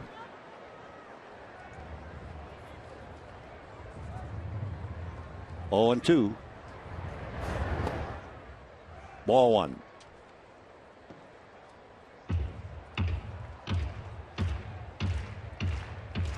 Clayton 11 and 5, despite the fact his earned run average is 1.3 against San Francisco. Fastball 2 and 2. Clayton last year was 3 and 1 against San Francisco, but this is a better team. San Francisco is. Not that much of a drastic overhaul, but Boshi has a ball club now with a solid bullpen, good starting pitching, good defense, and some power. He just did hold up on that pitch. 3 and 2 to Angel Pagan, switch hitter with a lot of talent out there in center field. Pagan was hitting .307 at the start of the game. And that's probably hooked down the left field line. Fair ball. Pagan on his way for a double. Throw by Ethier, a 1-hopper too late. So the 1-out double on the heels of the great catch by Kemp, or the Giants would have had another run. Now Hunter Pence singled and struck out.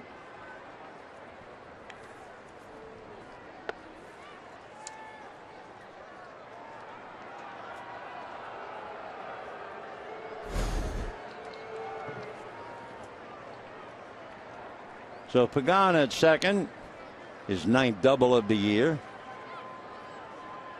Kershaw waiting for yet another balloon type beach ball to be taken off the field. Hunter singled to left and struck out. His single would probably have been a double, except Pagan fell down rounding second base. 0-1. Pence playing every day.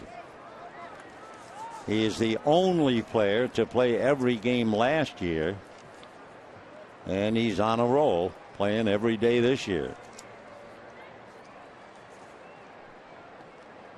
No balls, 1 strike.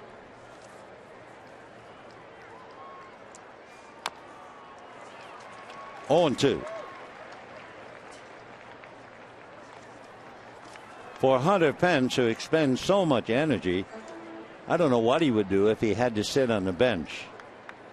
He started 209 consecutive games. That's the longest streak in the National League. Prince Fielder has started 542 in the American League. 0-2. And down goes Pence. That's a big strikeout. 2 down. And now the batter will be Buster Posey. And there's always a great battle between these two. So Pence is disposed of. Posey has hit into a double play and singled. Buster is 1 for 2, hitting .303. Posey has a home run in the past against Kershaw, but he was hitting less than 200 against him. Off speed for a strike. Remember, he hung that big slow pitch in the 4th inning, and Posey was all over it. Base hit to left.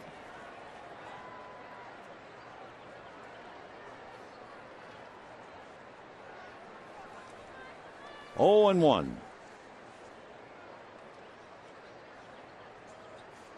Fastball hit down to D. Gordon. And that'll be that. So the great catch by Matt Kemp. A big play because it was followed by a double by Angel Pagan. It was worth another look.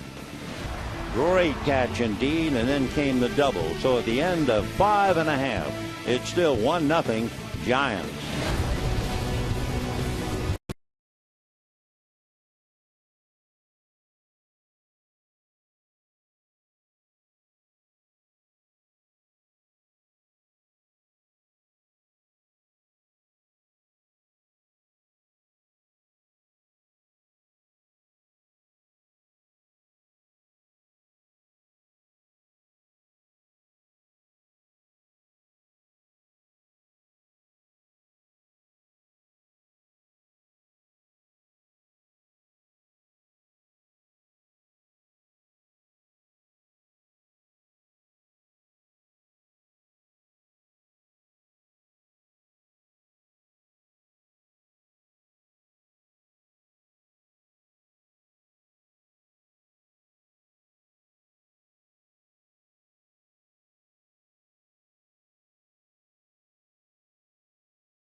Dodger Baseball on Sportsnet LA is brought to you by Jack in the Box.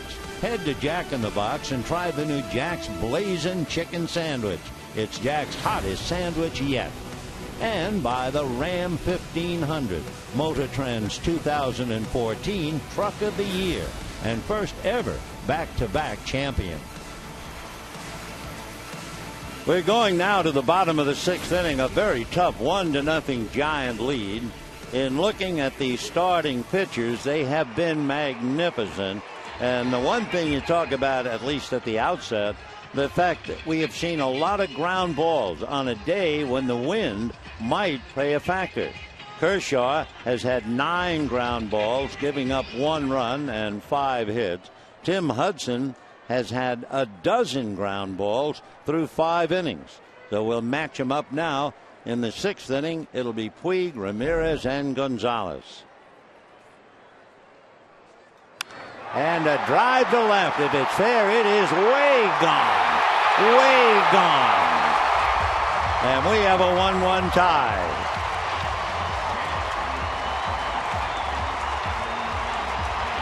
So Puig, going after that first pitch, hits it out of sight.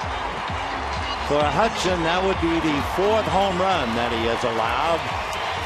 And the Wild Horse gets the Dodgers on the board. For Yasiel Puig, 6 home runs, 25 runs batted in. We'll see if he did anything when he swings to irritate the Giants. Watch the bat. He hits, and he kind of flips it. He does that all the time. I don't know how Madison Bumgarner takes it as he's in the dugout watching that flip. but Bumgarner flipped when he saw it. Anyway, we're 1-1 here in the 6th. Hanley Ramirez 0-1.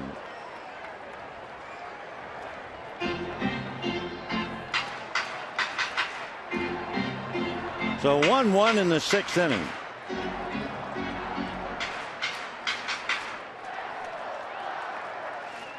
They're bringing sunglasses out to Joaquin Arias at first base. He's putting them on.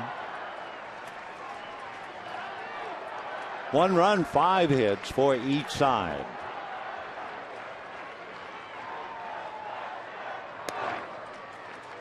One and one. So Yasiel Puig very happy right now as he stands behind D. Gordon. Crushed one to the back wall of the bullpen. Sean Figgins alongside of D. Gordon. Puig talking to anybody who'll listen. 1 ball and 1 strike. 1-2.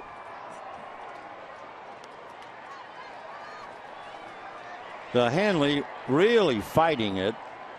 It has been one of the tougher series we have ever seen him have. The Giants have just completely shut him down.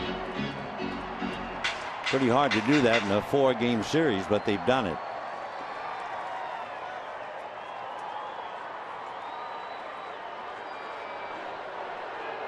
One ball, 2 strikes. Interesting, the Dodgers today 1 for 7 with runners in scoring position. You remember they started and went 0 for 14 earlier in this series, then went 4 for 6, and now finally they get a home run. Still 1-2 to Hanley Ramirez.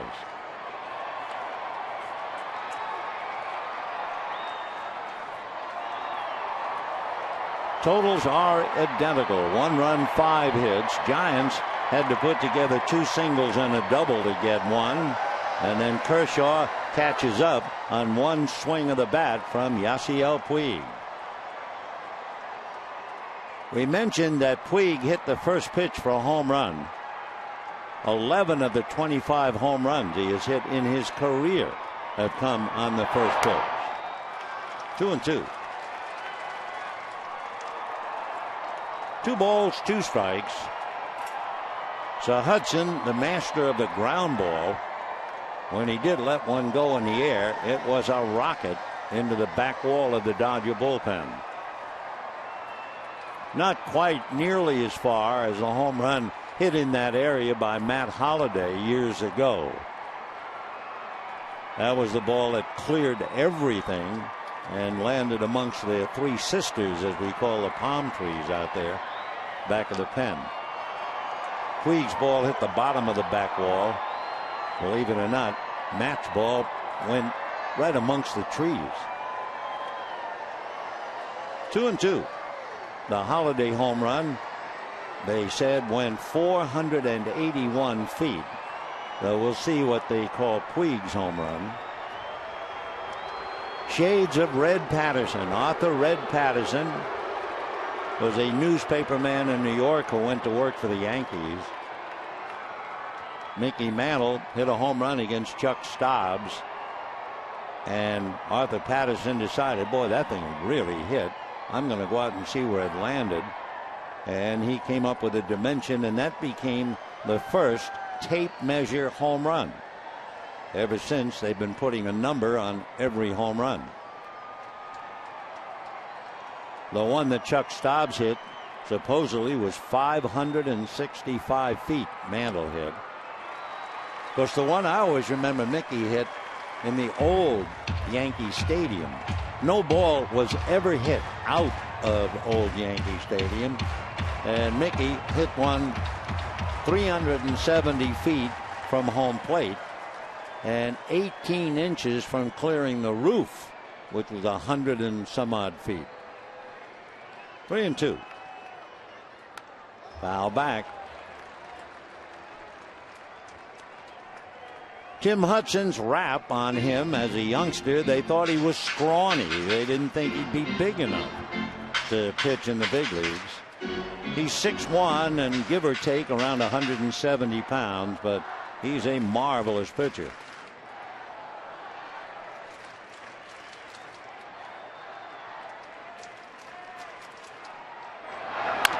Little ground ball.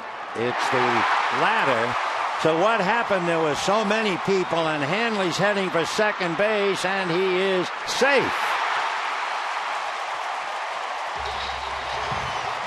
Once in a while, you load up the left side of the infield, and one infielder gets in the way of the other. So you had Adrianza at short, and you had Hicks at second, and both men went for the ball. Sandoval couldn't make a play on it. There was a near collision. Here's the shortstop breaking to his left. Hicks coming over to backhand it. Maybe he was screened out by Adrianza, and then Hanley decides to take advantage of the confusion and just does get away from the tag. The second base umpire, Will Little, right there. It will go as a double for Hanley, and he can certainly use the hit.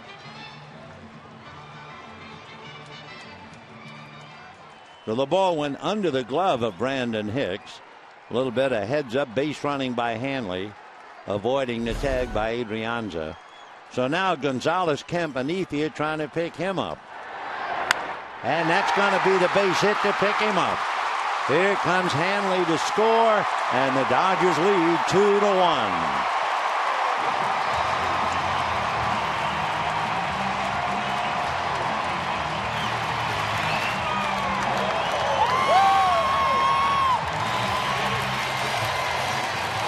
Dave Righetti will be going out to the mound to try and counsel Hudson down. Hudson appeared upset over the fact that the ground ball resulted in a double by Ramirez, and that's promptly cashed in, so I'm sure now he's fit to be tied. So Righetti going out to talk to him as Hanley brought it in, and the Dodgers leading 2-1. Dodger bench was thrilled. All of them showing great excitement, led by D. Gordon and Puig. Then Adrian Gonzalez, the line drive base hit. So home run, followed by the ground ball double, followed by the single. Hanley brings it in, trying to catch his breath in the dugout. Nobody out, so he figures to have a little time. And the batter is Matt Kemp, who kept it 1-1 with that great catch. And now, see what he can do. He is 0 for 2. Hit 2 ground balls to the shortstop, Adrianza. Hicks is directly up the middle now. Little roller. Hudson picks, turns, throws to get him. And on the play, Gonzalez advances to second. That's the first out.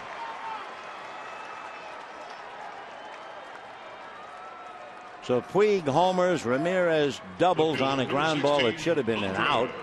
Gonzalez picks him up with a base hit. So Puig has led the way, and the Dodgers lead 2-1. So Kershaw, who was down 1-0, finally got even, now leads. He has made 71 pitches in his 6 innings. Drew Butera alongside of him, and here's Andre Ethier. Ethier, 2 doubles, hitting .260.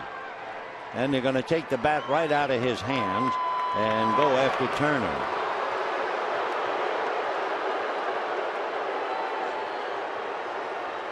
So there's the walk, but it is intentional. Otherwise, Tim just doesn't walk anybody. Juan Gutierrez, whom we have seen in the series. Gutierrez relieved, made 14 pitches in yesterday's game. And the big guys up in the Giant pen. The Giant bullpen has been the best in the major leagues. Admittedly, it's still very early, but still they were the best.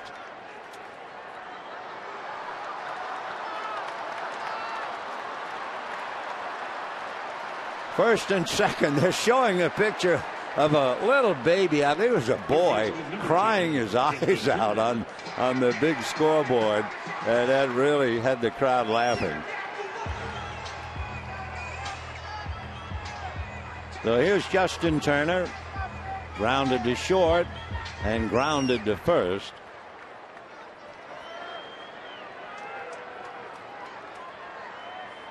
13 ground balls allowed by Hudson, ground balls for outs.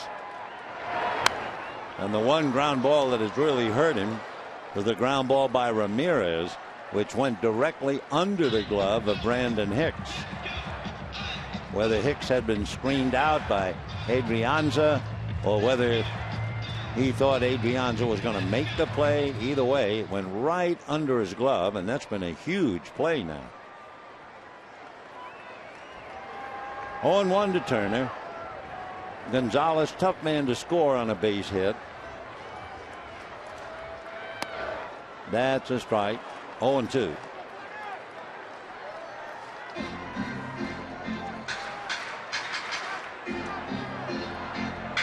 Turner came into the game hitting 175.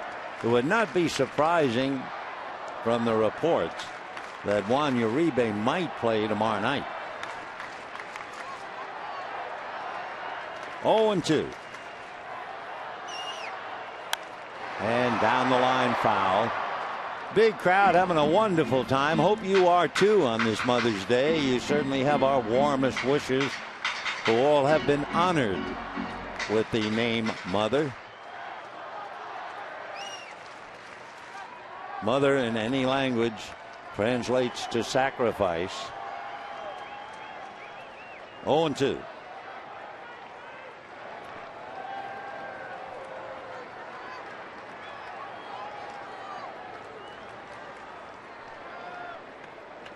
Gonzalez at second, Ethier at first. Foul back.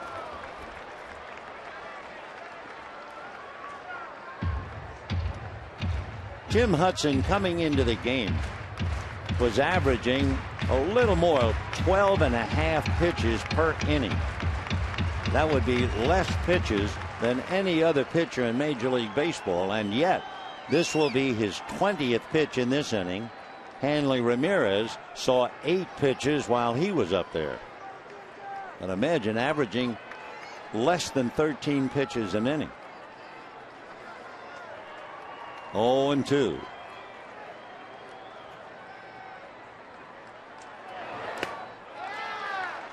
One and two.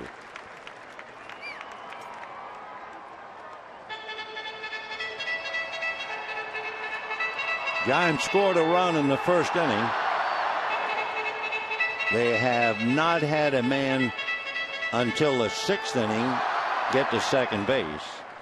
Dodgers, meanwhile, languished through 5 and now have come up with a home run, a lucky double, which was a ground ball that should have been an out, and then a single.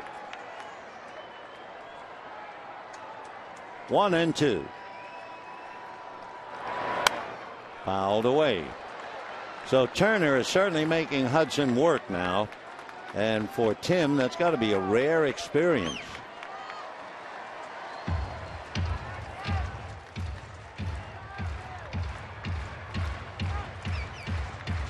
Hudson grew up in rural Alabama. It's a little town, Salem, blue-collar town of hard hats and truckers. He said it was so rural, they didn't get cable television until he was well into high school. And they got 4 channels and no baseball. 1-2. And that's going up the middle. Here comes Gonzalez. They're going to wave him in. Pagan's throw is a good one. He's out at the plate. As we said, he is a very tough man to score on a base hit. Though Angel Pagan, who is a wonderful all-around player, fields the base hit and throws Gonzalez out at the plate. Perfect throw, perfect tag, imperfect runner.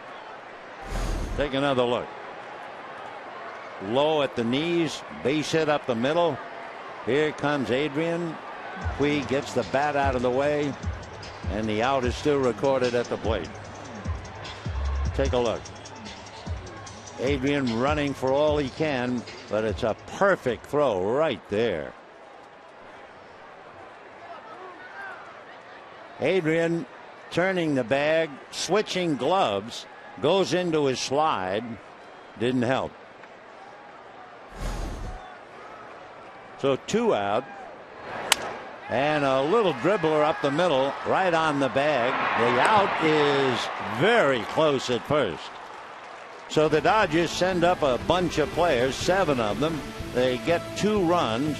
One was the big home run to light the fire by Yasiel Puig. There was no doubt about it as he hit that one to the base of the back wall in the bullpen. Then you had Gonzalez single home Ramirez, and the Dodgers take a 2-1 lead.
The home run to tie. The Dodgers get another and lead the Giants 2-1 in the 7th inning. Say, by the way, don't miss Hyun-Jin Ryu's bobblehead night at Dodger Stadium. That'll be Tuesday, May 27th at 7:10. The Dodgers and the Cincinnati Reds. And the first 50,000 fans in attendance take home a mini Ryu, compliments of Visit Korea with Asiana Airlines. For tickets, visit Dodgers.com/promotions. Ryu's been throwing on flat ground. I think in another day or so they're going to be extra careful and cautious and conservative. But there's no pain, and the Dodgers are quite relieved. So it won't be too long before Ryu is pitching again. In the meanwhile, Clayton Kershaw is pitching and leading 2-1 in the 7th inning. He's made 71 pitches. Because of that 6th inning, Hudson made 23 pitches and has now made 78. Ball 1. Sandoval doubled in a run in the 1st inning and hit into a double play in the 4th.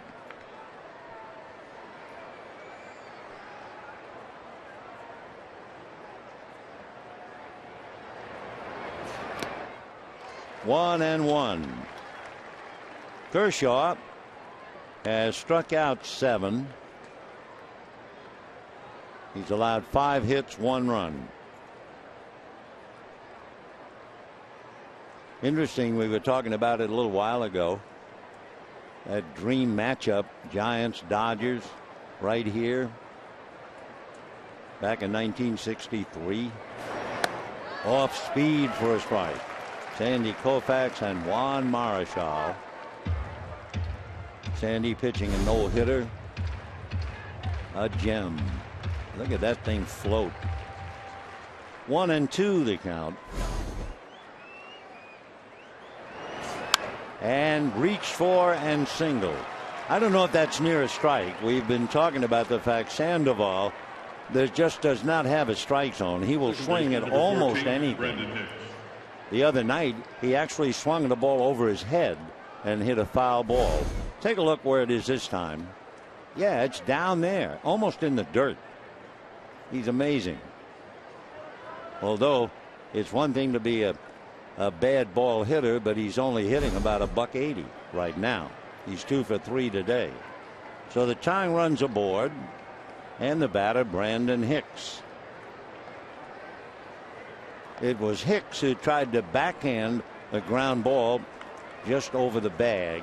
Went under his glove, a near collision with Adrianza. They each kind of looked at the other. That was the key double for Ramirez, who scored on Gonzalez's hit. Sandoval getting a great deal of attention, especially for a guy who doesn't have a stolen base.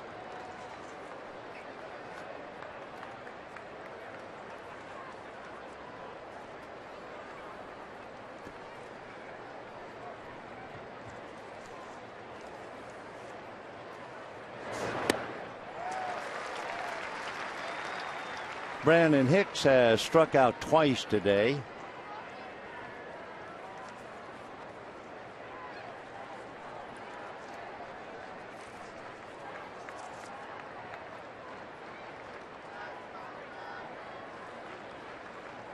Pablo Sandoval does not steal bases.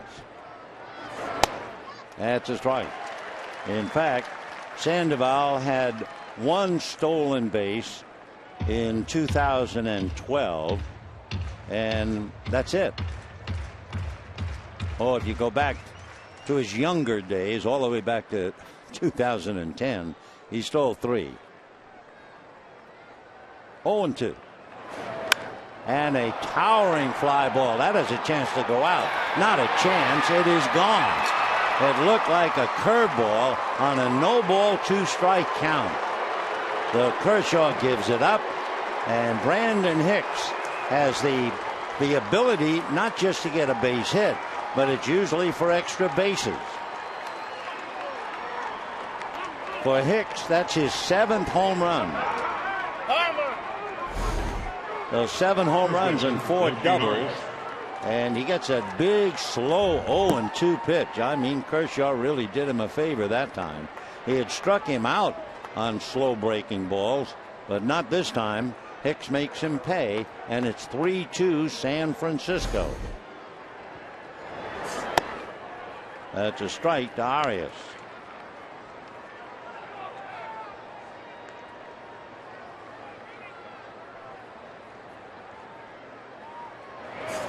Hicks kind of a handy guy to have around. We'll tell you in a moment. That's the out on Arias, 1 away. Brandon Hicks has 5 hits all year after the 6th inning, but 4 of the 5 hits are home runs. So it does make a difference when you hit them. And Hicks puts the Giants back out in front. 3 runs, 7 hits. Now Kershaw's due to lead off in the 7th inning. We'll see whether that home run is enough to get him out of the game. Juan Perez grounded out, flied out, 0 for 2.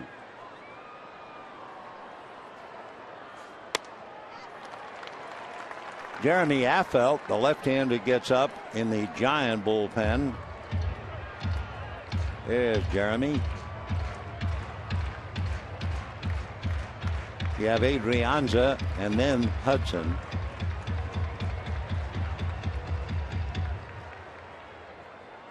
Something else loose in right field. Puig had to clear it off, so timeout for the moment. No balls and 2 strikes to Juan Perez. And down he goes. For Kershaw, that would be his 8th strikeout. And the batter would be Ere Adrianza, who has grounded out, struck out, and we'll see determine Tim Hudson. Hudson coming out on deck, so obviously they are not thinking about lifting him, especially with the lead now. Ball 1.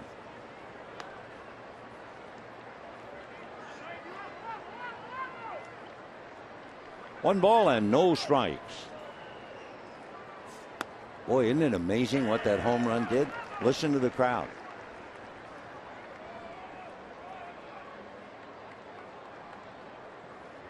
Like you're in a library. The librarian says, shh. The disturbing other readers.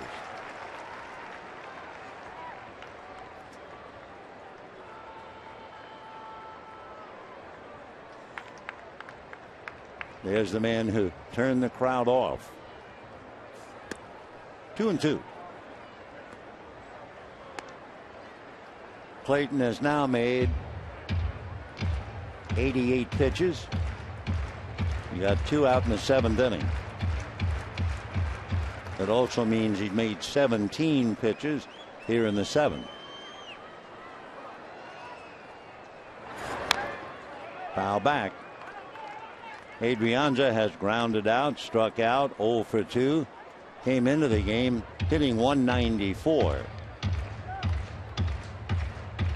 Giants didn't figure to do a lot of scoring today without Brandon Belt in the lineup, resting Brandon Crawford against a left-handed Kershaw. Nevertheless, they've scratched and clawed for 3, and they're leading 3-2.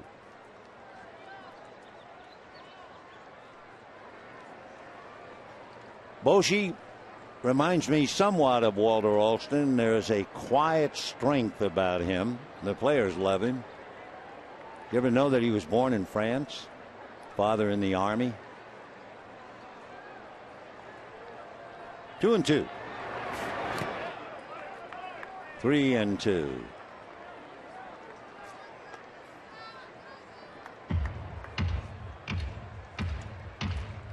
So the Giants got a leadoff single by Sandoval on a pitch that was almost in the dirt. And then that big slow curve, and Hicks, who had struck out twice, hit the home run.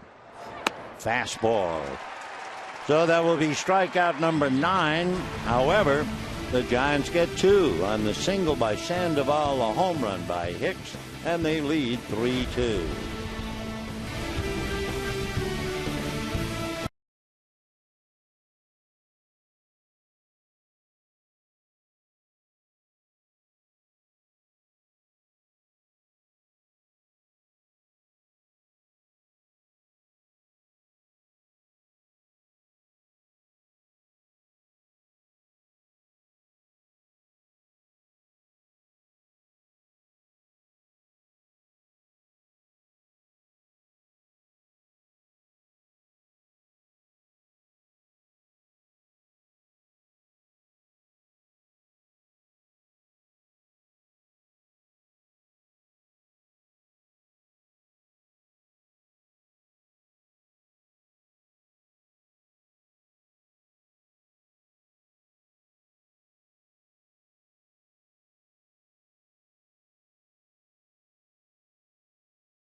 take a tough ball game into the bottom of the 7th inning with the Giants leading 3-2. That'll be all for Tim Hudson. Hudson will give way to the veteran left-hander Jeremy Affeldt. Affeldt originally signed by the Kansas City Royals and eventually went from the Royals to the Rockies to the Reds and finally wound up with the Giants back in 2009. Jeremy is 6'4", 220. We've seen a lot of him, and among other things, we have often talked about the fact that Jeremy's dad was a bombardier flying B-52s. And talking about defense, in a sense, Brandon Crawford will take over at shortstop for Adrianza. So Crawford, who has really put on a fielding clinic throughout the series, gets in the game. Sean Figgins batting now, and he takes a strike in the count 0-1. So it's been a seesaw game, 1-0 Giants. Dodgers tied it. Giants led 2-1. Dodgers led 2-1. Giants now lead 3-2. That's a strike to Figgins. So Sean is in a hole. No balls, 2 strikes. So both starting pitchers are out of there. Hudson to win, Kershaw to lose for the moment.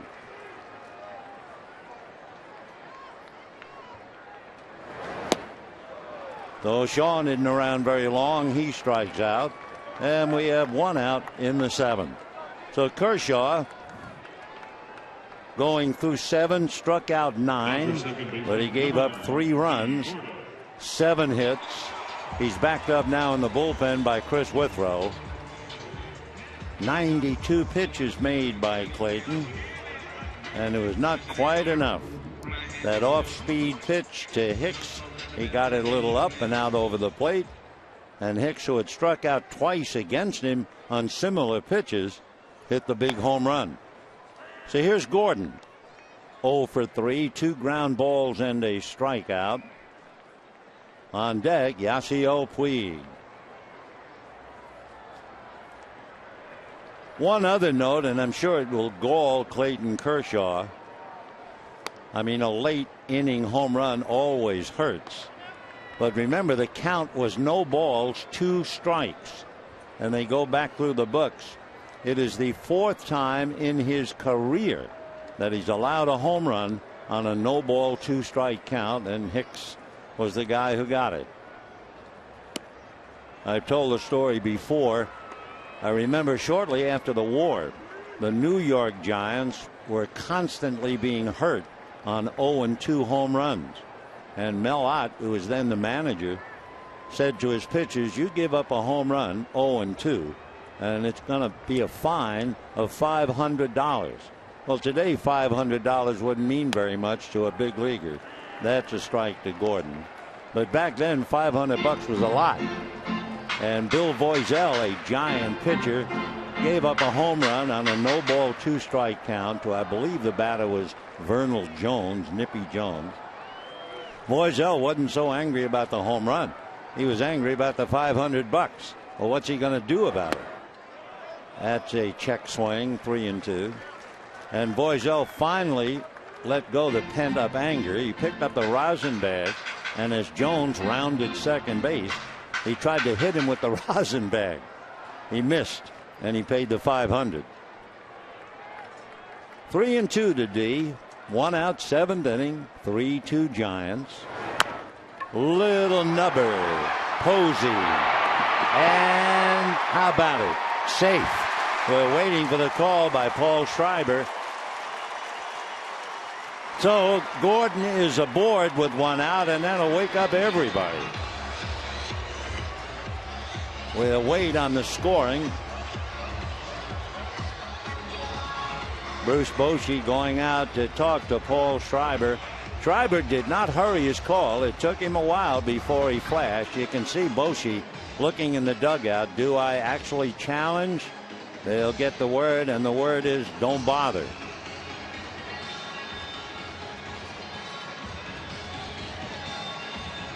Well, maybe he did bother, because the umpires are now going to accept an official challenge.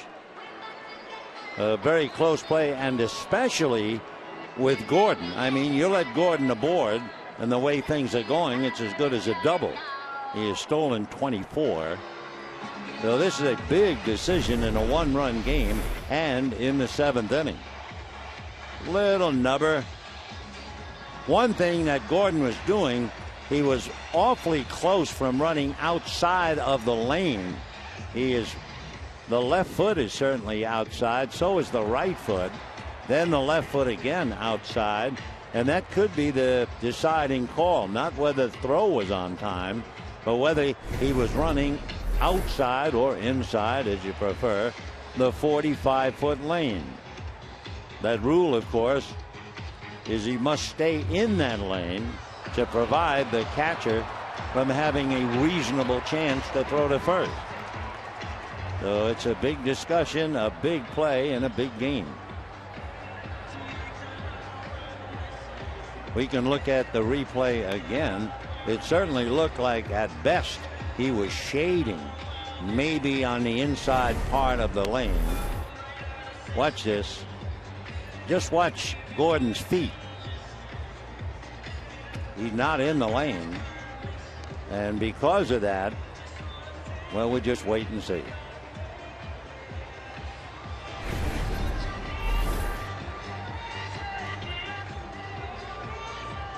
I don't believe they're looking at whether the throw was on time or not. Bruce talking to Davey Lopes. Giants standing aside. One last look as far as the ball and the catch. Well, you can't see the ball. And coming off the bag, stretching, is Arias. So there's a couple of areas there. Was Gordon running inside the lane, and did Arias come off the bag making the catch?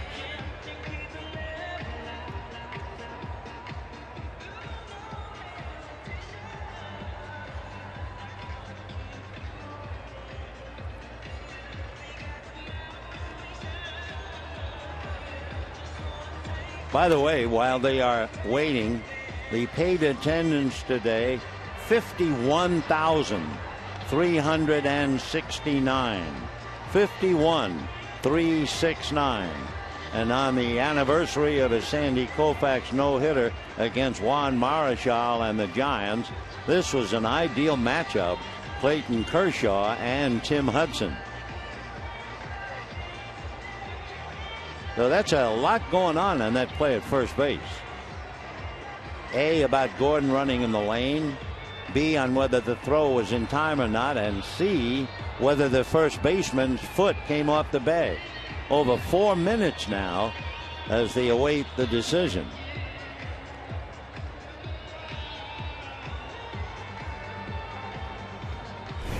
We have nothing else to do but show it to you again. Again, first watch Gordon. He's going to be out. Yep. Why he is out, take your pick.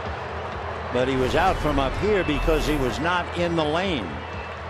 Because he was not in the lane, that meant Posey had to throw wide at first. It was a good call, although it did take longer, I think, than it should have taken. 2-3, 2 down.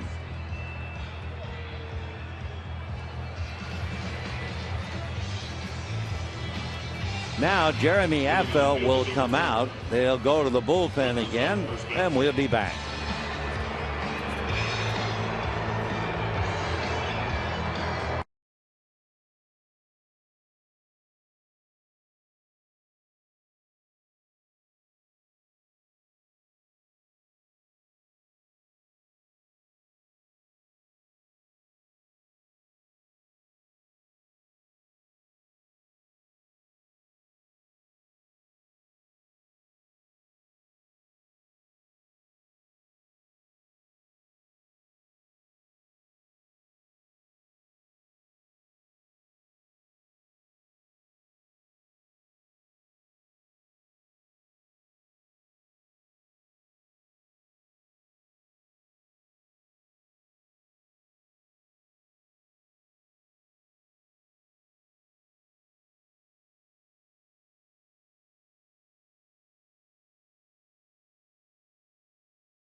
Dodgers and Marlins, and the first 50,000 fans at the game receive a Yasiel Puig bobblehead.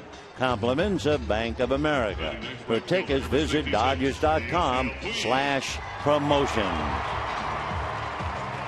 Yasiel led off the 6th inning against Tim Hudson and really crushed one. Had a fastball and he hit the base of the back wall in the Dodger bullpen. Dodgers then scratched for another run, although they did have Adrian Gonzalez thrown out at the plate, and that now is a huge play because it is 3-2 in favor of the Giants. So Puig asked to do something now against Casilla, the hard-throwing right-hander.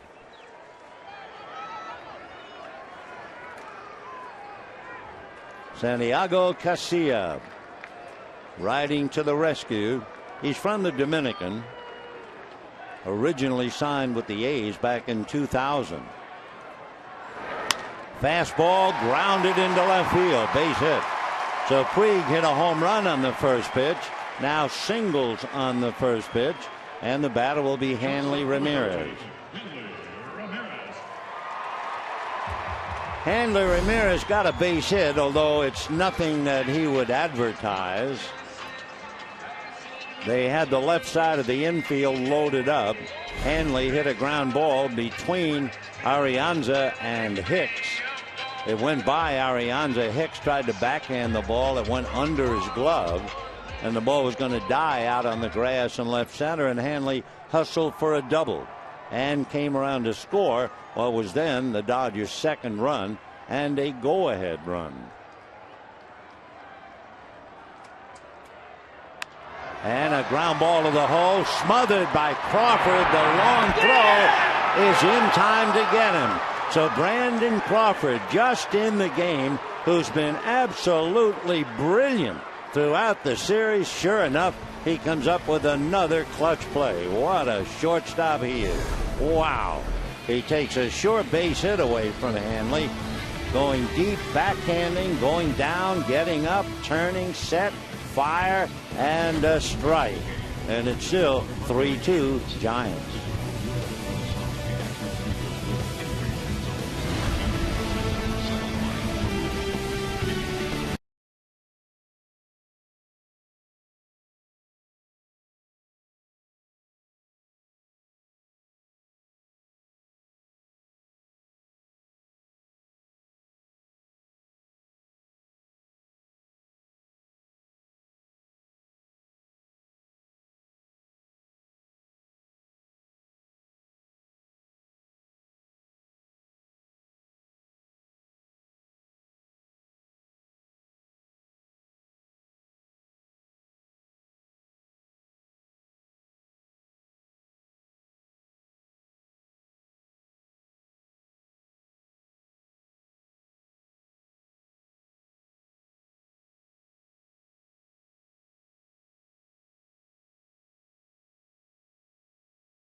Mazda dealer.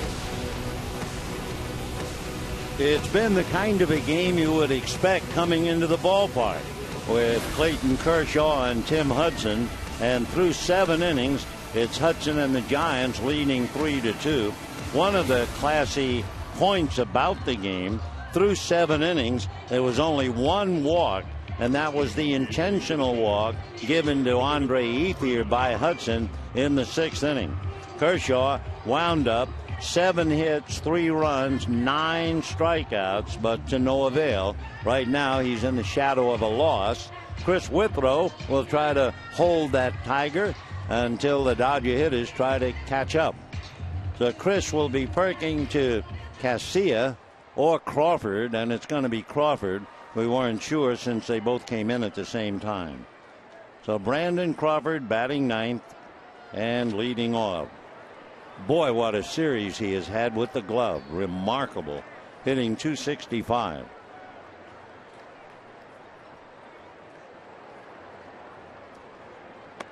Big breaking ball for ball one. Chris Withrow fights his control. All you have to do is look at his numbers. 14 walks in 17 innings. But he also has 24 strikeouts. 1 ball, no strikes. Good fastball. 1-1. Chris from Midland, Texas, working on Brandon Crawford, who went to school here at UCLA. Another terrific shortstop will be here tomorrow night, Echeverria, with the Marlins. I mean, he's a whiz.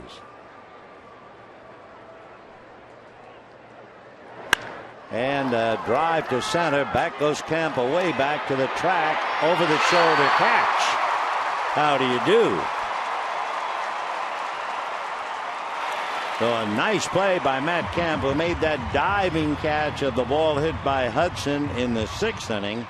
And this time one of those turn you back and go get it. Turn, still looking, reaches up, makes the catch. Second fine defensive play by Matt Kemp, taking an extra base hit away from Crawford.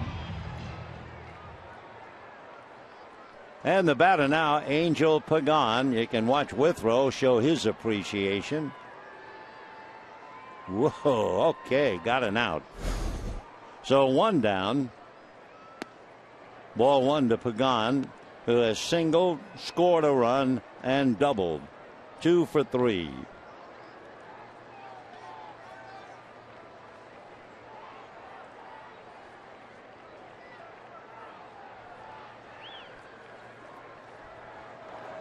One ball, no strikes. 2-0.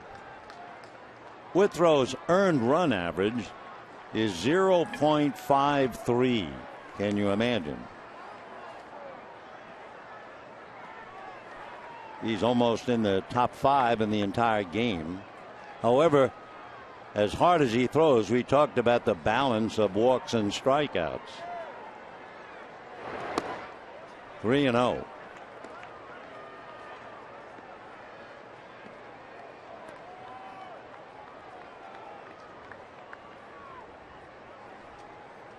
Withrow, with those walks, is averaging the fact that he walks about 21% of the hitters. Whoops. So that's been his style. He gets into trouble. He's worked his way out of it. That is the first walk that the Giants have received. Coming to the plate, right fielder, Hunter and that'll Pence. bring up Hunter Pence.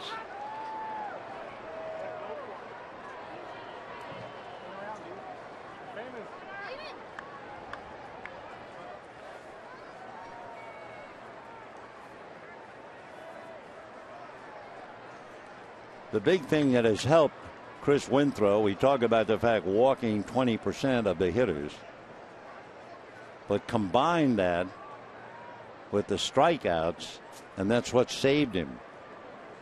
If you combine strikeouts and walks, the number 1 reliever, Craig Kimbrell, who's averaging about 61% getting the hitter. Withrow 56%. You're talking about 2 of the top relievers in the game. Ball 1.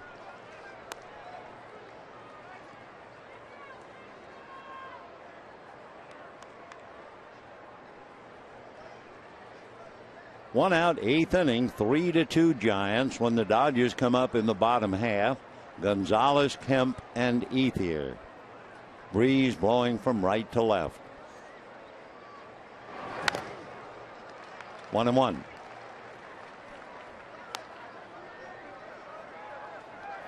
Dodgers battling for a split. Giants trying to win the series. They've won 4 of the last 6 series against the Dodgers. And of course, for the Dodgers, a loss today would put Brucey's boys 4.5 in front. 3-2 Giants in the 8th. Pagan leaning. Withrow off the rubber. As we mentioned, the Giants are not a running club, but Pagan does have 6 out of 8. Pence has 6 out of 7. They're the two fellas who do the running. 1-1 to Hunter. 1-2. 51,369 here in the ballpark on a gorgeous day. It was 84 degrees when the game started. We've had a tricky breeze, although it hasn't really affected the game. But it's blown in, it's blown left to right, it's blowing right to left, but mildly now.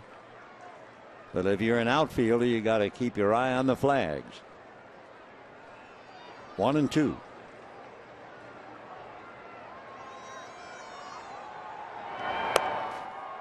Pagan faking on every pitch. Withrow made that last pitch kind of looking over at Angel.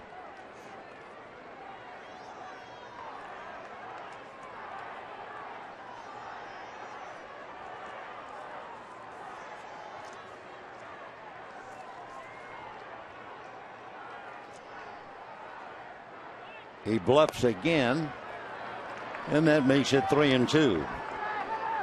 As a base stealer, all you have to do is look back a couple of years when Pagan was with the Mets. He stole 37 bases. He's stolen as many as 32 with the Mets. With the Giants, he has not run much at all, but he can. 3-2. He goes and foul back.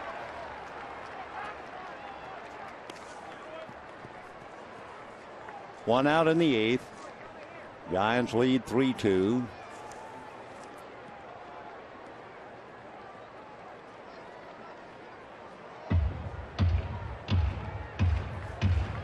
Pagan has 2 hits today, and it's interesting to know when Pagan has at least 1 hit, the Giants are 19-7.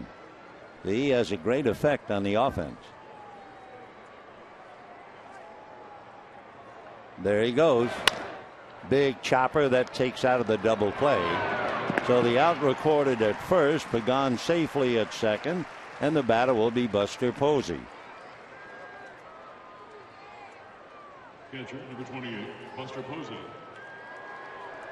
Buster Posey grounded into a double play in the first inning, single to left field in the 4th, and grounded out in the 8th.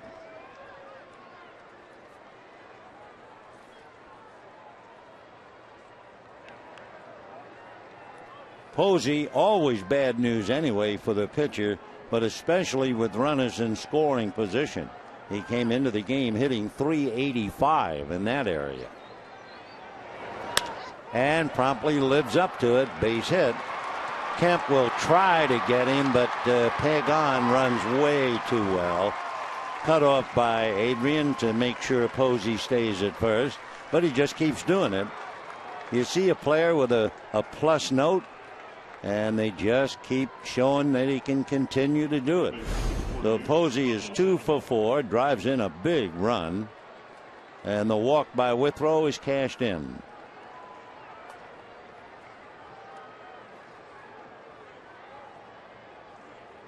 So 4-2 in favor of the Giants.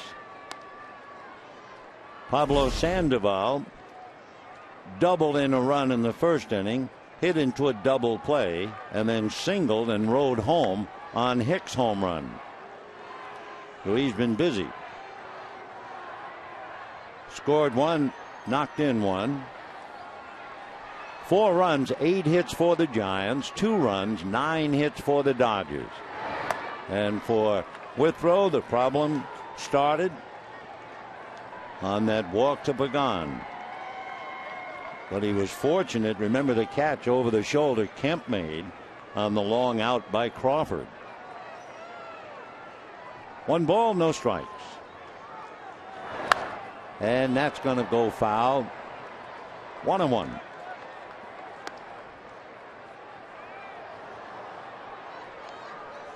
Four runs, 8 hits, no errors for San Francisco, trying to win 3 out of 4. They will go home and play Atlanta. Dodgers will dig in. Miami will be here for 3 starting tomorrow night. Miami just 1 game back of Atlanta at the start of today, and Miami in second place. 1-2.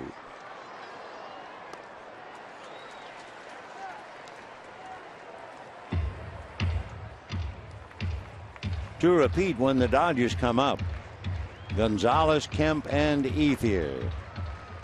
Talking about Miami, they're in San Diego, and the Padres are punishing them 5-0 in the 7th inning. 1-2. Not only do players live up to their numbers like Posey, but teams do as well. And we have talked about the fact the Giant bullpen has been huge all year. When the Giants lead after 7 innings, their record is 17-1. Almost got him. Pablo looked like he was leaning in, looking for something away. 3-2 the count.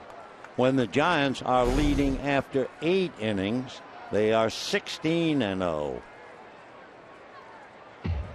Though Pablo just did get out of the way of it. 3-2. 2 down. They're not going to hold Posey. He'll be going.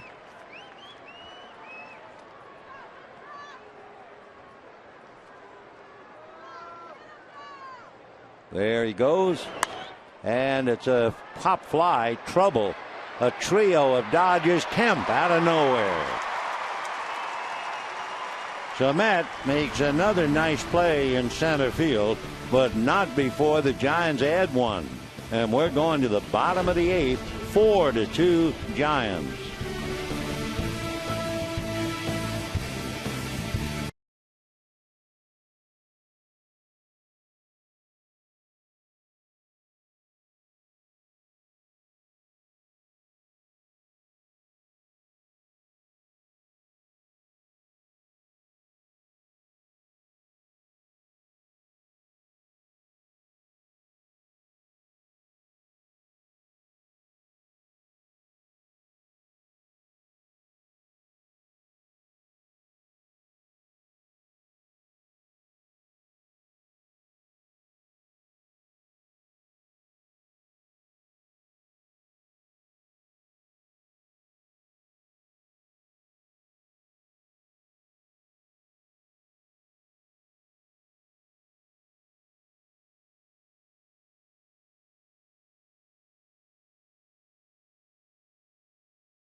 If you were with us at the start of the game, and if you weren't, we'll repeat it.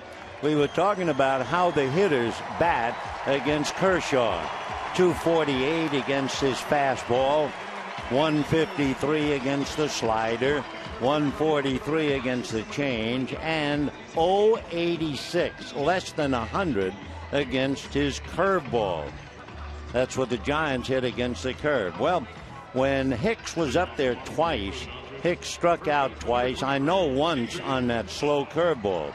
And in the 7th inning, it was the slow curveball. I think it was 73 miles an hour. And Hicks hit for the big 2-run home run. Well, they look it up and they tell us that Hicks' home run on a Kershaw curveball is only the second home run ever hit against Kershaw on his curveball. The other one, Matt Holliday did it in the 2009 League Championship Series. So it shows you just how tough these fellas play. Gonzalez fouls it, 0-1. One other footnote, and this is really making the point. That means that Kershaw has not allowed a regular season home run on the curveball until today. Discount the Holiday LCS. So we'll have one last note on it. Little ground ball. Crawford has to come back to get it. One away. So if you forget about Matt Holliday's home run in the LCS, it means that Kershaw threw, are you ready, 2,173 curveballs without allowing a home run in the regular season until today. Truly remarkable. Even the fact that they can count pitches like that is truly remarkable, and we have one out in the 8th.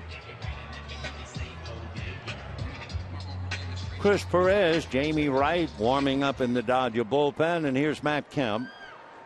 Kemp has grounded out twice, hit back to the box, 0 for 3 against Hudson. He has done yeoman-like work in center field, and ball 1, 1-0.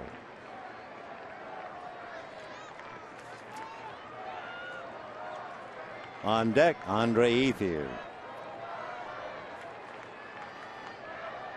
Santiago Casilla throws very hard. Took a little off that one. 2 balls and no strikes. Santiago's from the Dominican Republic. He's an even 6, about 220 pounds. Signed by the A's back in 2000. Got up briefly in 04. Spent a lot of years going from Oakland to Sacramento and back again. There's a hopper through. He found a hole despite the roadblock put up on the left side.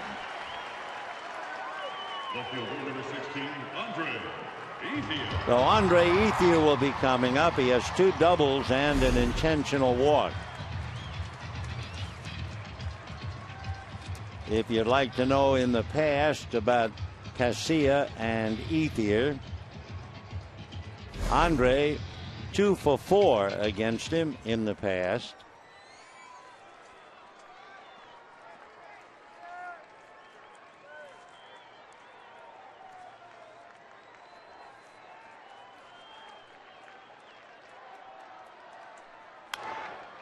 And that's going to go foul out of play. Casilla and Hudson were teammates for quite a while. I mean, Casilla, despite the fact he kept going up and down, they were teammates starting in 2004. Casilla stayed with the A's, and Hudson moved on to the Braves.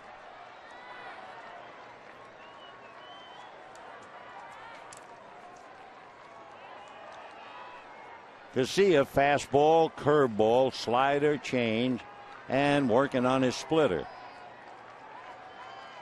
There goes the runner. The pitch fouled away. So Kemp, a belly whopper to no avail. 0-2 the count to Andre Ethier.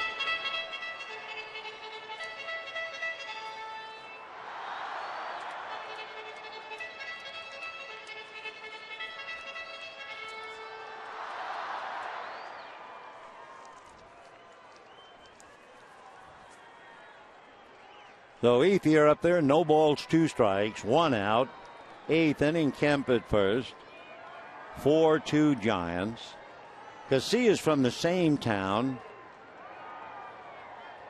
the same as Juan Uribe, Palenque in the Dominican. Uribe's a year older than Casilla, but they know each other very well. 1-2. Casilla remembers going to Juan Uribe's house and asking him for some baseball socks. Uribe gave him the socks. His first real glove he got from Juan Uribe's uncle, Jose. Very poor family. He was the 7th of 12 children. And that's going to go into right field. Base hit. Pence will get it back. Kemp stopping at second.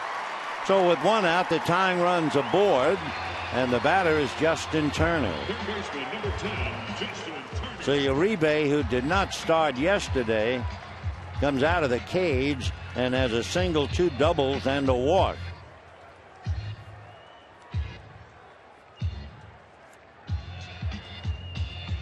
Four runs, 8 hits for the Giants, 2 runs, 11 hits for the Dodgers.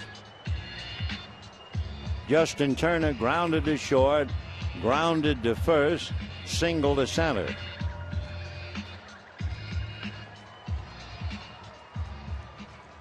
It was Turner's base hit. Gonzalez was thrown out at the plate back in the 6th inning. So 2 on, 1 out. Here's Turner. On deck, Butera. Fastball for a strike. 0-1.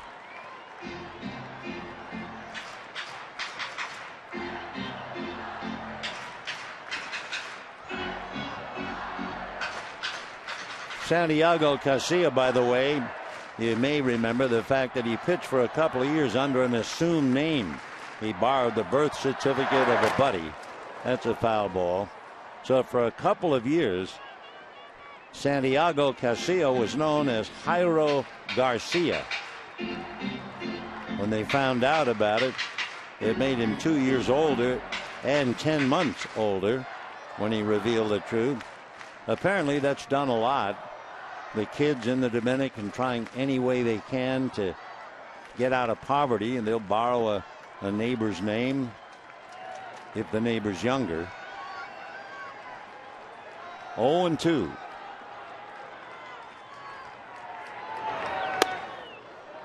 Ball 1.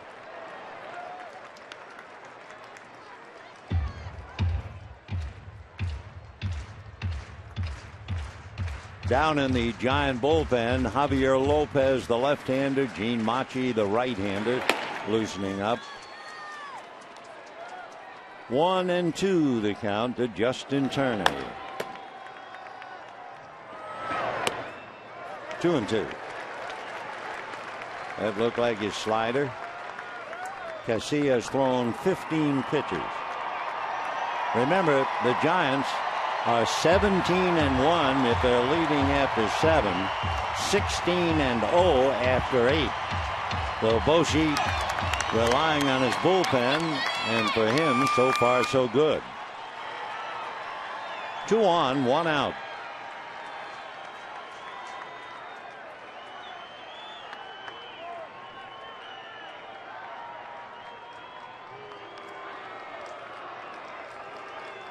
Giants led 1-0. Dodgers led 2-1. Giants led 3-2. Now 4-2.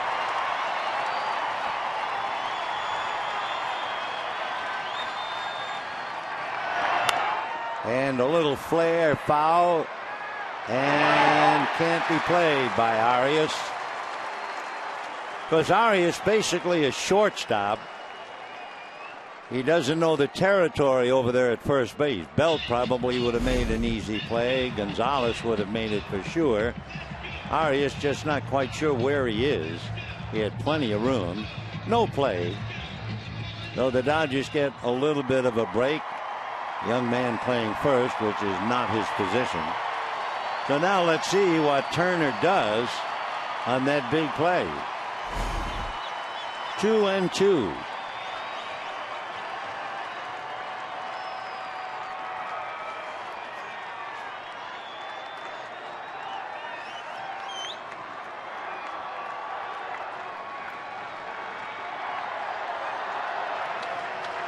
Casilla will be 34 years old in July.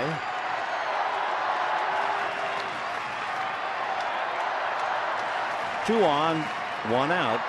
Dodgers trail by 2. Off the plate, ball 3.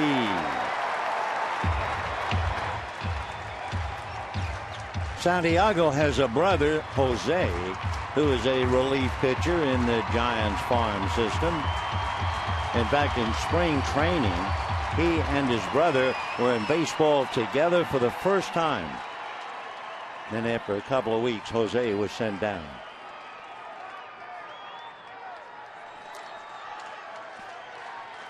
Three and two with one out.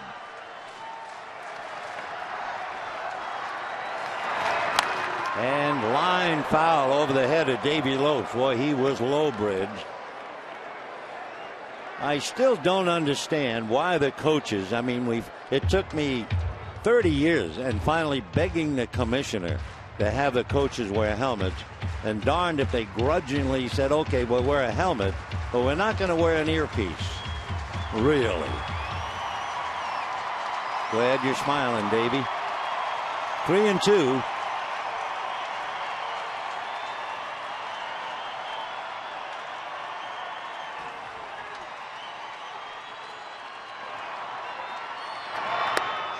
Out of the strike zone, I believe. So Turner badly fooled on a big pitch. We can take another look. Of course, it's easy to sit up here and look at it, but that pitch was way out of the zone.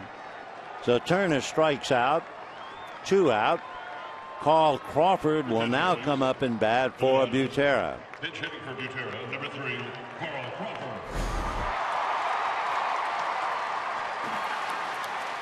Butera was 1 for 3. Turner had 1 hit today, and now here comes Bruce Bochy. He has Javier Lopez, who is about as good as there is for a left-hand pitcher to get a left-hand hitter. But he wants to check Casilla first of all. So we'll wait and see if he makes a decision. All right, he's staying with Casilla. So Crawford batting for Butera.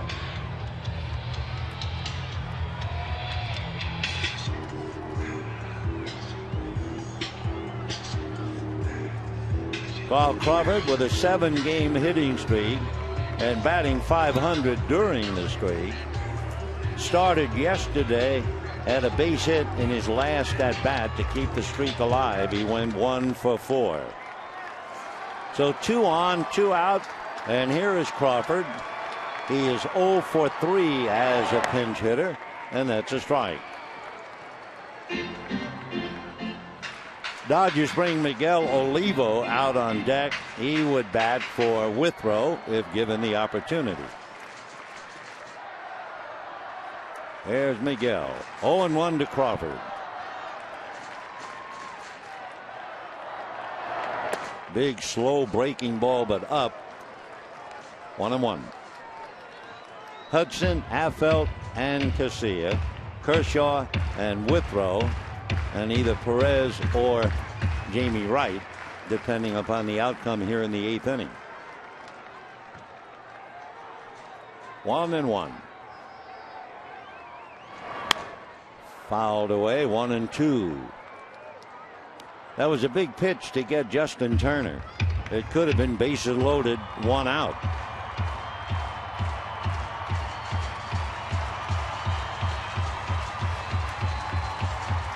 So the Dodgers have Matt Kemp at second, Andre Ethier at first. 2 down.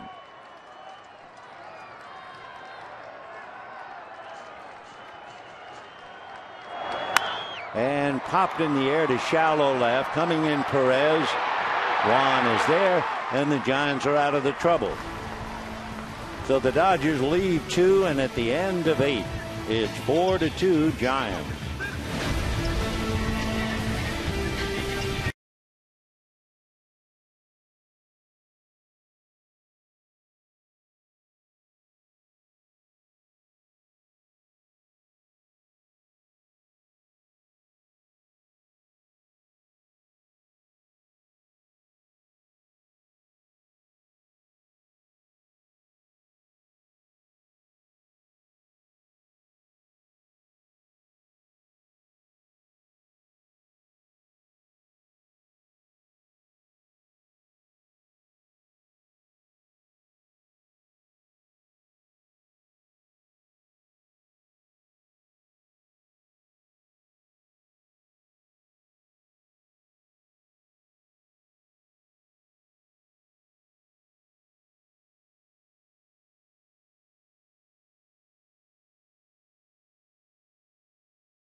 4-2, and the Dodgers change the battery. Miguel Olivo will take over behind the plate. That means he would lead off the bottom of the ninth. Jamie Wright will be coming in, and he would bat in Butera's spot, number 8. For the Giants, they will have Hicks, Arias, and Perez coming up. And certainly Brandon Hicks has one of the bigger hits of the game. As we have told you all about it, he hit a home run. That's not news, but he hit it on a curveball against Clayton Kershaw. That is news. Big curve, and he got all of it. Bangs it well back into the seats. That occurred in the 7th inning after Sandoval had opened with a single, and it turned a deficit 2-1 to give the Giants a 3-2 lead. They added one more, so they take the 4-2 lead into the 9th. An interesting note on Hicks: 19 hits and 11 of them for extra bases, 4 doubles, 7 home runs. Foul ball. So Brandon, the big home run today. He's played the entire series. Hicks also had a home run, and it was a big one, in the 7th inning of Game 1 against Josh Beckett. 0-1. Fouled away. 0-2. So Brandon Hicks, not hitting much, but when he hits, he hurts. Brandon out of College Station, Texas.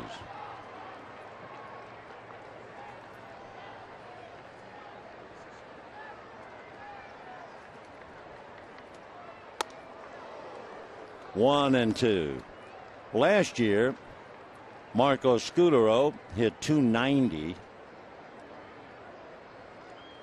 Matt Carpenter hit .307 as the number 1 second baseman. So Hicks is struggling, but making his point. Wow. Did that hit him on the back of the helmet? I believe so. So Brandon Hicks, thank you for the helmet. Hit by the pitch. First baseman, Joaquin. Take another look. Right, lets it fly.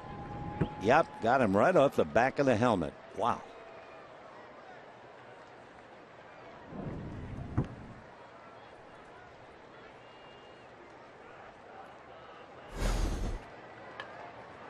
So another player can give thanks to the fact they finally decided to wear helmets. The true helmet that they're wearing first came into being when Branch Rickey, who was formerly involved with the Dodgers, moved to the Pittsburgh Pirates. And he was the one who insisted that a young Pirate team not only wear helmets when batting, they had to wear the helmets running the bases and in the outfield. And at the time, the other players in the league made so much fun of them. Talked about soapbox derby. Remember when the kids, maybe you don't remember, but they used to wear a wooden crate on a wooden 2x4 with roller skates on them, and they would race. Ball 2. There has only been, thank God, there has only been one fatality in the big leagues where a batter was hit in the head. An infielder named Ray Chapman, and he was hit by the Yankees pitcher Carl Mays, M-A-Y-S. The only one. And the helmet has saved Lord only knows how many. The bunt is down. Good bunt. Jamie Wright flips to Gordon. Down to second base goes Hicks. And Juan Perez will be coming up. Perez is 0 for 3, playing in place of Michael Morse. Your attention, please. For the Giants. Juan doesn't play very much. In fact, at one time he was sent down. In fact, now Perez is not coming up. Gregor Blanco is going to hit. Blanco is a better hitter, more experienced, and an equally good defensive player. So young Perez back to the dugout, and Blanco checks in. A missed opportunity for young Juan.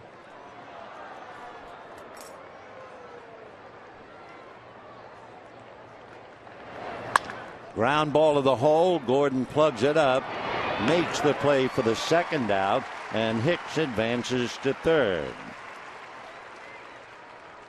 And the batter will be Ere Adriana, or will it? It will be Tyler Colvin. Your attention, please. Pinch hitting for the Giants, number 10, Tyler Colvin. Tyler Colvin can hit home runs. His first year with the Chicago Cubs as a rookie, he hit 20 home runs. That got everybody's attention. Smooth swinging left-hand hitter. Colvin just arrived. They sent reliever George Contos down, and they brought Colvin up. Ball one. Nice save by Olivo. Tyler Colvin is from Augusta, Georgia. He now lives in North Augusta, which is in South Carolina. He had 20 home runs for the Cubs. 2 years ago, he had 18 for the Rockies. So handle with care as Hicks down the line from third, and Colvin at 6'3" and 210 checking in.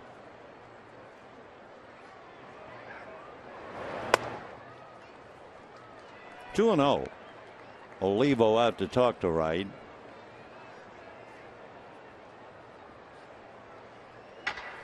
Tyler Colvin, born in 1985. He'll be 29 years old in September.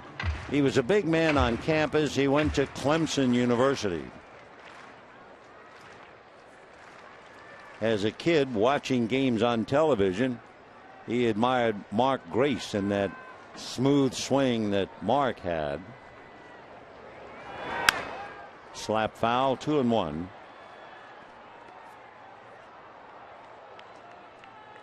Picked up his first major league hit in a game against Milwaukee, and he also picked up an RBI, his first, on a sacrifice fly, doing all of that for the Cubs. Cubs really thought they had something. Here's a rookie, hits 20 home runs, drives in 56, hits 254, and then apparently just couldn't cut it. Wound up with the Rockies.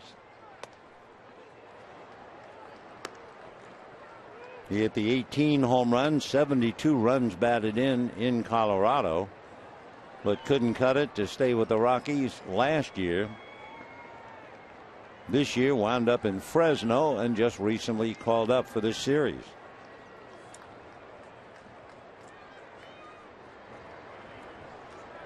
3-1. And ball 4. So a hit batter, and 2 outs later, a walk. And now Brandon Crawford coming up. Crawford has had an absolutely remarkable 4 games with the glove. As far as the bat is concerned, he was 0 for 3 in the first game. He had a home run and a single in the second game. He went 1 for 4 in game 3 and was robbed of a hit in the 8th inning by Matt Kemp. First and third, 2 out. 4-2 Giants. And ball 1. We always look with that runner at third, and the answer is Jamie Wright has 1 wild pitch. When the Dodgers come up in the 9th inning, Miguel Olivo is due to lead it off. He's batting 9th. That's in there. 1-1.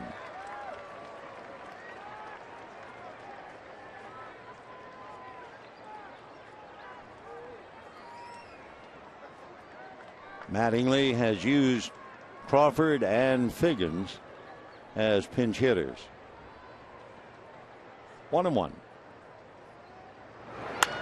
line foul into the crowd, and a big crowd it is. 51,369 on Mother's Day 2014.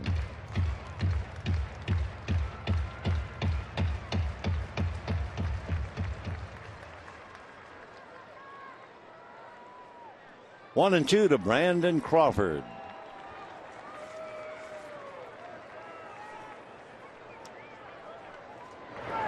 Slow curveball in there for strike three. Brandon looking for anything but that. A 78-mile-an-hour curveball to take him out of play.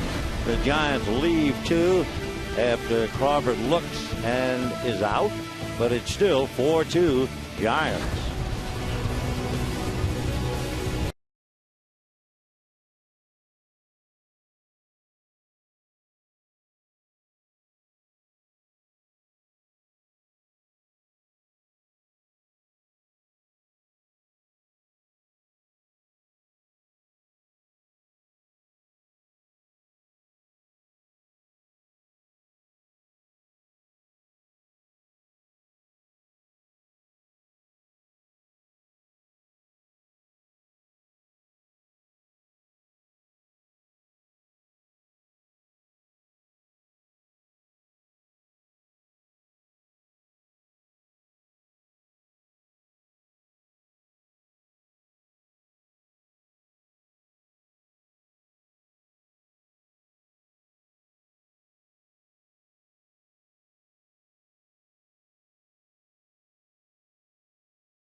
To 2 as we go to the bottom of the ninth inning.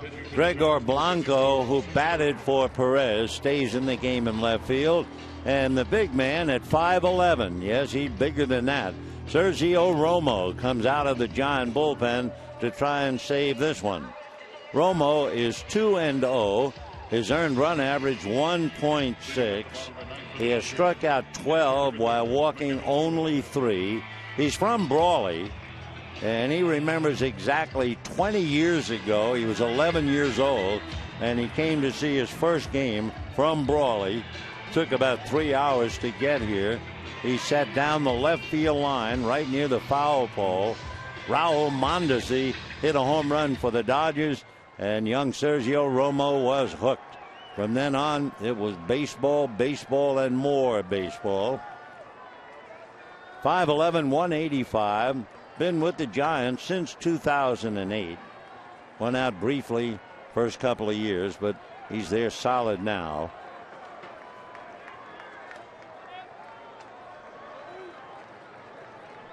Sergio's parents, Mexican immigrants, and as a boy, Sergio harvested lettuce with his father and grandfather. And his first pitch is strike. Olivo, Gordon, and Puig in that order. Olivo just getting in the game, picked up the tools, caught the top of the ninth inning, and now here he is.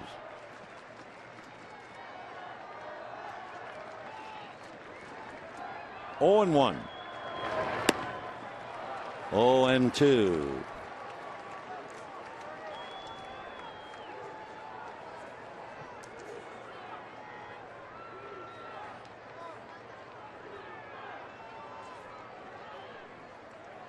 Sergio has a huge tattoo on his back. It's a flag, half stars and stripes, and half eagle that's found on the Mexican flag. And down goes Olivo, one away. And the batter will be D. Gordon. Number 9, D. Gordon.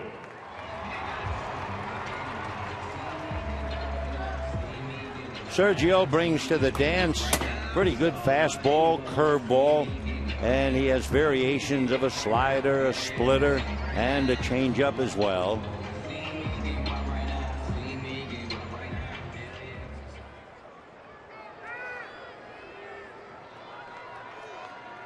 D. Gordon today has been kept off the bases. When you keep Gordon off, you shut down the Dodger offense a great deal. He's 0 for 4. That's a strike. Twice grounded to second, struck out, topped the ball. That was the big play at first base in the 7th inning. Whether they'd run inside the lane or not, whether the throw by Posey pulled the first baseman off the bag because he was not running in the lane, and the decision went to the Giants. Line drive, fair ball. Well, the door is open. It does carry him back towards Pence. Down by 2. D will hold with a double.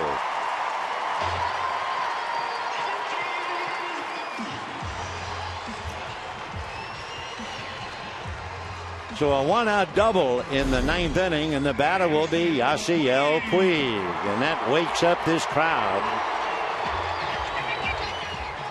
It's been library quiet since the top of the 8th inning. Yasiel Puig struck out, grounded out, homered to the back wall in the bullpen, and single to left.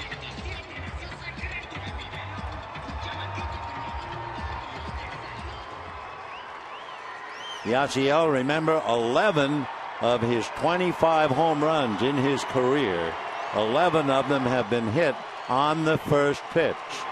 The home run that he hit in the 6th inning against Hudson, on the first pitch.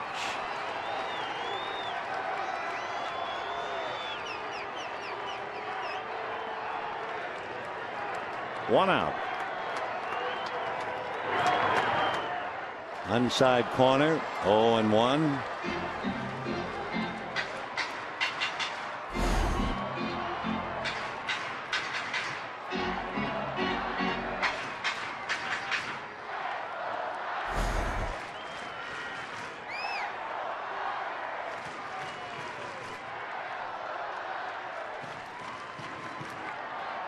Time, too much time for Puig.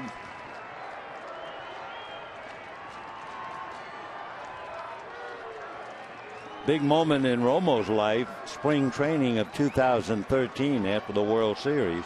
He was the Grand Marshal in the NASCAR Mexico Toyota Series race at Phoenix International. In Spanish, he would say, "Gentlemen, start your engines." 0-2 the count. Now Posey out for a visit.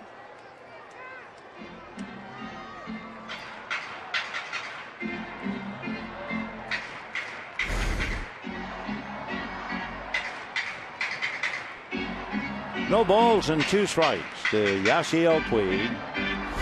1 out, Gordon at second, and the Giants trying to make it 3 out of 4 and leave the Dodgers 4.5 games back on May the 11th.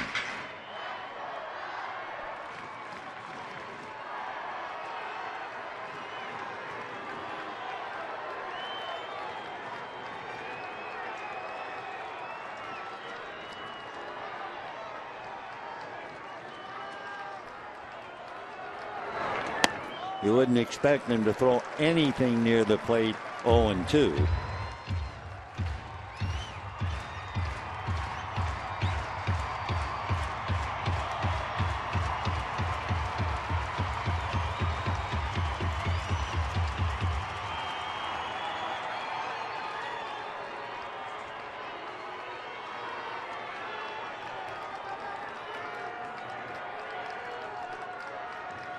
Look where Posey is. 2-2. Romo has always done a great job of changing speeds, keeping his hitters off stride. He varies his arm angle, locates the slider and fastball with precision, and he loves his job. 2-0, an ERA of 1.6.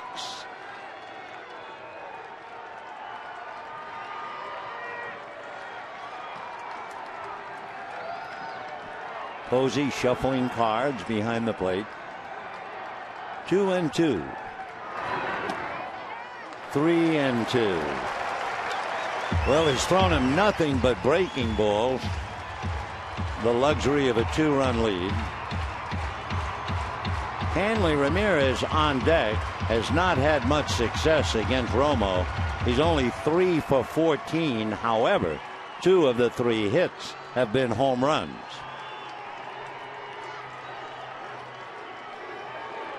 So 3-2 to Yasiel Puig. As you know, he doesn't walk very much.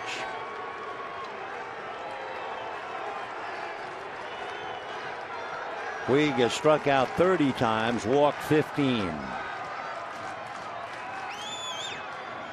Got him. He never saw a fastball, and you can understand why. So Romo has struck out 2, and the batter is Hanley Ramirez.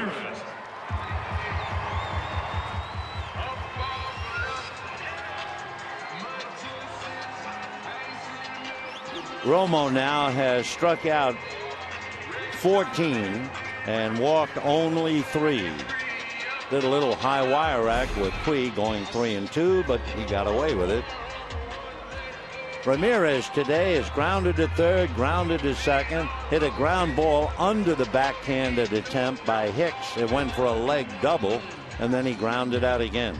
Hanley has not been swinging the bat well at all for one reason or another, and he's been pretty well shut down throughout the 4 games.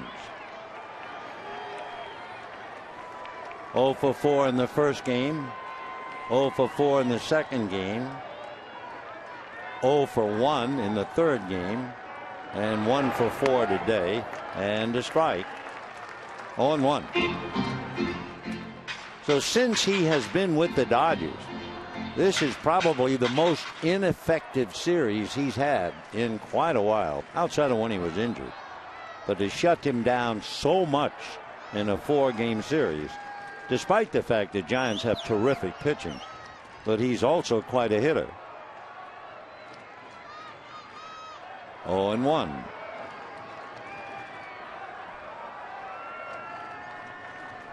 And in case you're wondering, and you might be, Romo has allowed 2 home runs this year. And a drive to left, going back on the ball is Blanco. It's over the wall to tie up the game.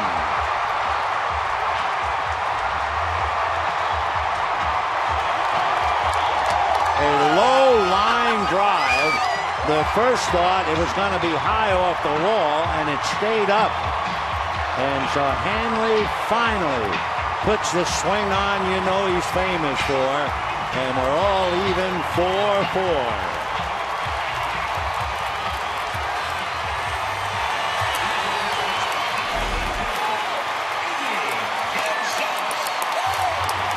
Boy, that was a wake-up call for the big crowd. You can see Blanco going back, and the ball just stayed up and just cleared the wall. I think Blanco thought he would have a play. It looked like he would have a play, and the ball just got in there. That's as good as one hit 450 feet. So it's 4-4 in the ninth, and here's Gonzalez. Check swing for a strike. Brandon Hicks is not just playing a deep second base. He's playing a shallow right field. He's as far out as we've seen a second baseman anytime the opposition has loaded up against Adrian. So again, Sandoval all alone on the left side. 4-4 in the ninth. Little ground ball. Hicks has to come in and gets him, but the damage done. Hanley Ramirez comes up with a big hit, a line drive home run with a man aboard. The Dodgers certainly dodge a bullet with 2 out in the bottom of the ninth inning as Hanley connects for Ramirez. That was his 5th home run, 17 runs batted in, and we're going to the 10th.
moment as he hits a game-tying 2-run home run with 2 out in the 9th inning.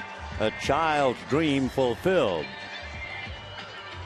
Going into the 10th inning, the Giants have played 6 extra inning games and they've won 5 of 6. Romo head down and disconsolate.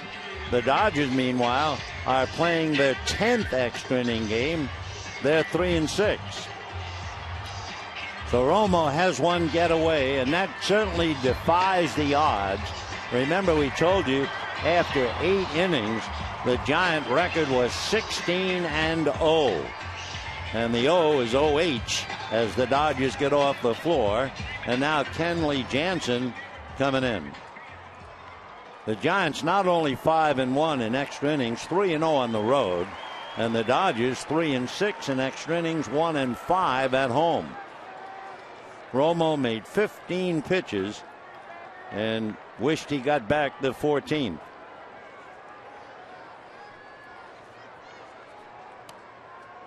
Angel Pagan, who has a single, a double, and a walk and has scored twice, leading off, hitting .314. Then Pence and then Posey. The P-men, Pagan, Pence, Posey.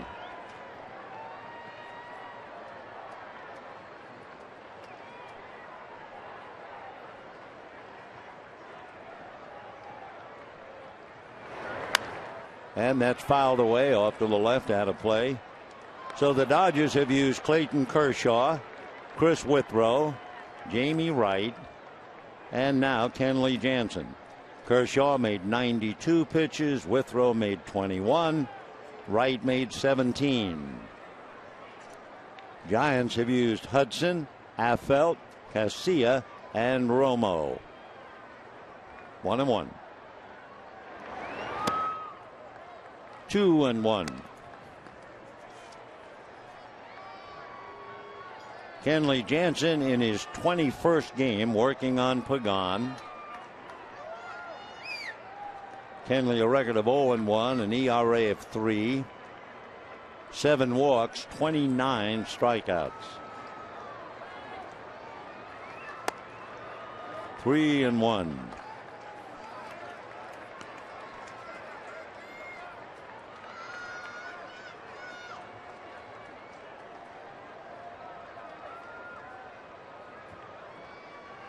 So Pagan 2 hits and a walk. Pence is 1 for 4 and Posey is 2 for 4. So 5 hits amongst them plus a walk. And way over his head. So Pagan opens up the 10th with a base on balls. And here comes Hunter Pence. Right fielder, number 8, Hunter Pence. Hunter Pence single a left. That's when Pagan rounded second and fell down. That kept Pence with a single. With his speed, his base hit down the line would have been a double. Then he struck out in the 3rd, struck out in the 6th, grounded to short in the 8th.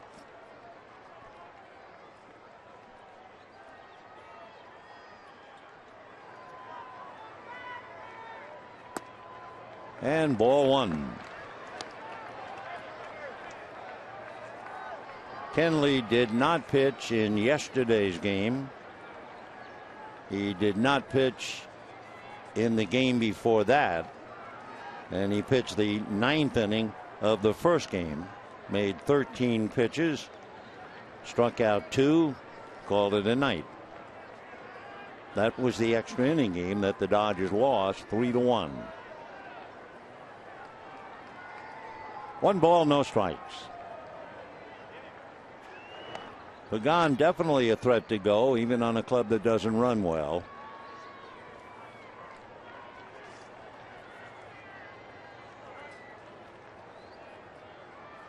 Pence has grounded into 5 double plays, so Bochy will take that into consideration.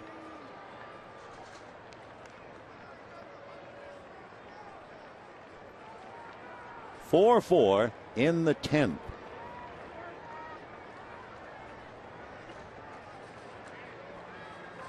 .39 games for the Dodgers and 10 of them extra innings. 10 out of 39.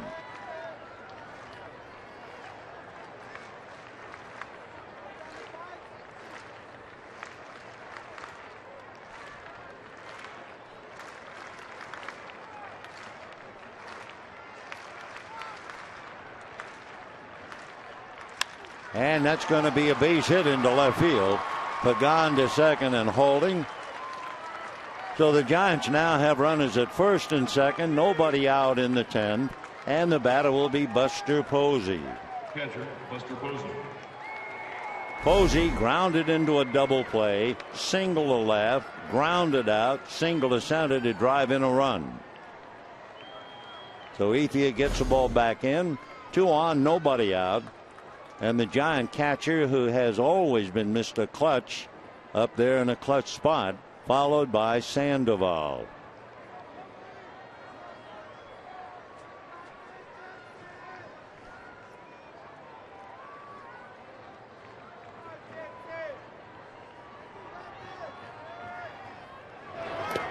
And fastball gets away from Olivo. And the runners move up to second and third. So that's a huge play. It takes away the double play.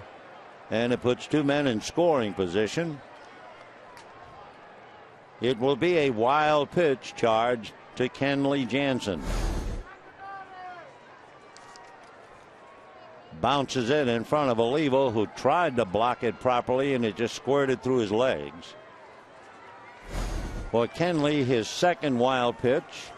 And the Giants now in terrific spot. And with first base open, let's see, are they going to bother to pitch? Nope. The reason they're going to put Posey aboard, with runners in scoring position, Buster Posey is hitting .393. How do you do?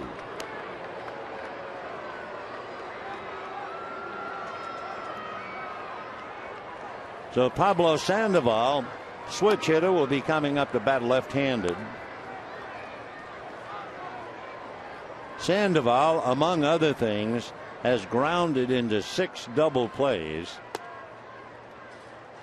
That would be the same as the big left fielder Michael Morse, who is not in the game. So the Dodgers hoping for the double play. Bases loaded, nobody out. They're going to play the infield up. That makes Sandoval an even tougher hitter. 1 for 11 against Jansen. But today has a double and a single in 4 at-bats.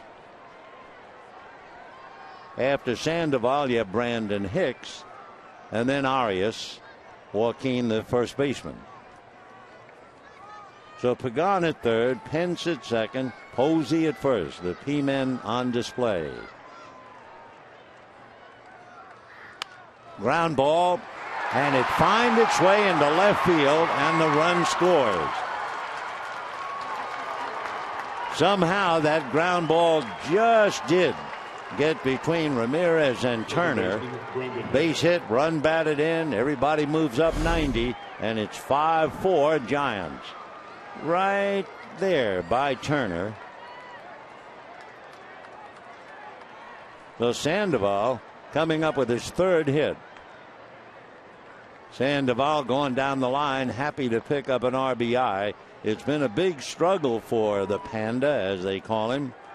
But today, 2 singles and a double. Picks up a key RBI to give him 2 for the day. Still nobody out. Bases remain loaded. The infield is up. 0-1 the count. Brandon Hicks struck out twice, then hit the home run in the 7th inning with Sandoval aboard. And last time up was hit on the back of the helmet by Jamie Wright.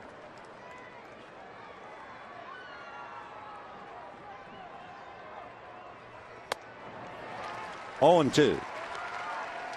For Hicks, he is indeed a poster child for the feast or famine. He has struck out 36 times.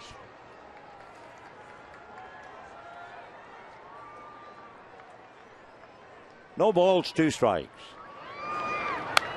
Foul back. J.P. Howell gets up in the Dodger bullpen. 5 runs, 10 hits for the Giants. 4 runs, 13 hits for the Dodgers. Matt Kemp, Andre Ethier, Justin Turner will be due up in the bottom of the 10th. So for Sergio Romo, it's a better world now. Giving up the game-tying home run, he's now leading 5-4. Still 0-2.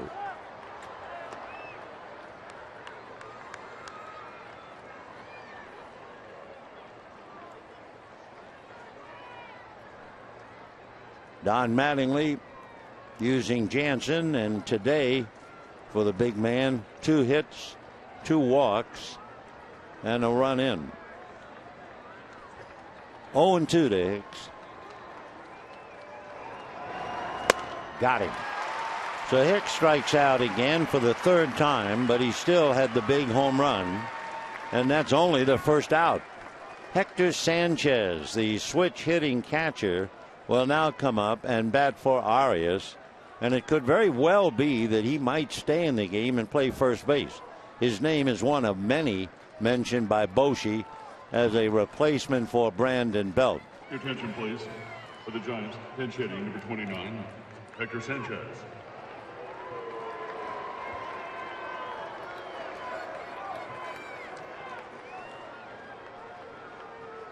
So the bases still loaded. Pence, Posey, and Sandoval. 5-4 Giants. And here's Hector Sanchez, switch hitter. Batting left-handed, hitting just 175. Infield back and double play depth. 0-1. Sanchez hitting right-handed is batting .357. The 2 home runs that he has, he hit him left-handed, and in his career he has 1 grand slam. 0-1. Fouled away. 0-2. On deck, Gregor Blanco, the left fielder who was startled on the ball that carried off the bat of Hanley Ramirez, barely clearing the left field wall, good enough to tie up the game. But that was then, now is now. 5-4 Giants. 1 out. Bases loaded.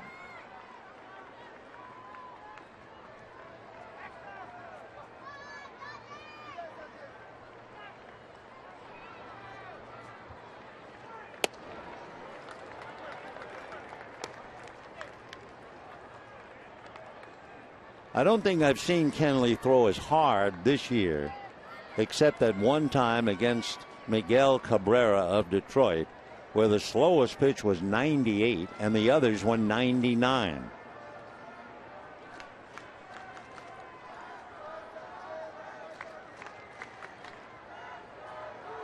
One and two. Sanchez trying to shrink the strike zone. And foul back out of play.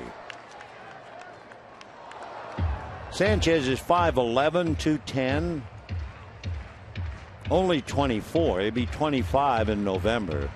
And he's from Maracay in Venezuela. Signed with the Giants when he was 17. He's not 5'11" in that crouch. And he lifts one into shallow left field. It will drop. The runners go station to station, and it is 6-4 Giants on a little fly ball single into left field from Hector Sanchez. So Sanchez base hit, run batted in. Pence carries that in. Posey goes to third. Sandoval goes to second, and the batter will be Gregor Blanco. No chance for Ethier to catch it. He tried to decoy the infield, but the runners didn't buy it and just went station to station. So Sanchez in great spirits, talking to Roberto Kelly. Meanwhile, nothing but gloom on the mound. Blanco's a left-hand batter.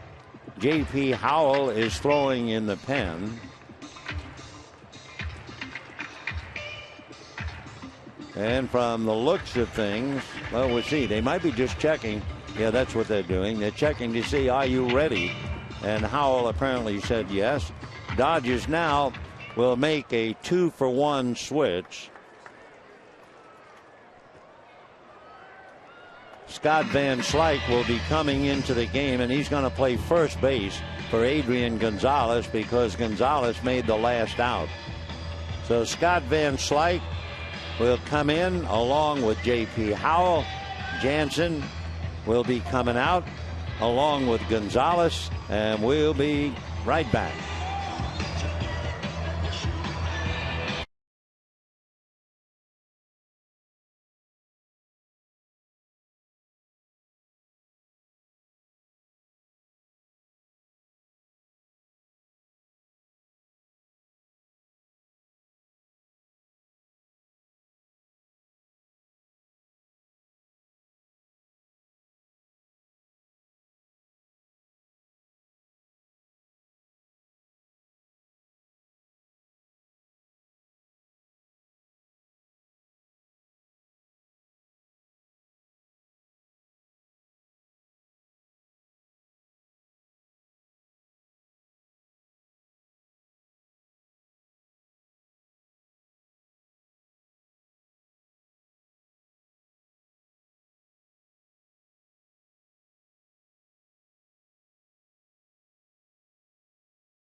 A tough inning for him.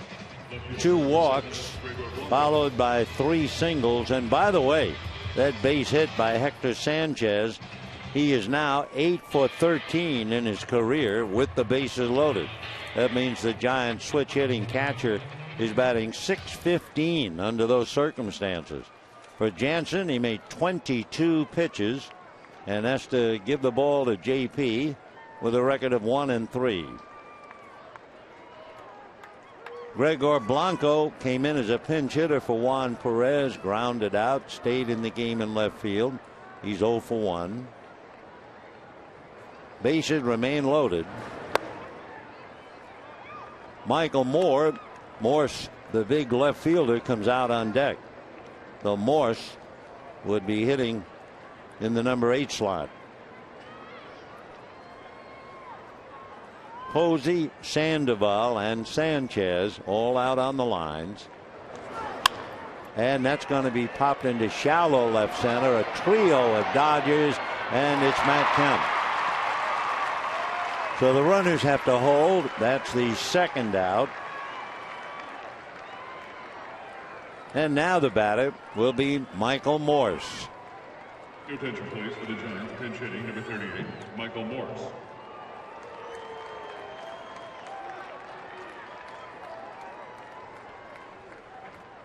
Morse with 8 home runs, 24 runs batted in, coming up with a bases loaded 2 out. He has struck out 32 times. The infield can now go back into a normal depth. When the Dodgers come up in the bottom of the 10th, it'll be Kemp, Ethier, and Turner. If anybody gets on, Van Slyke.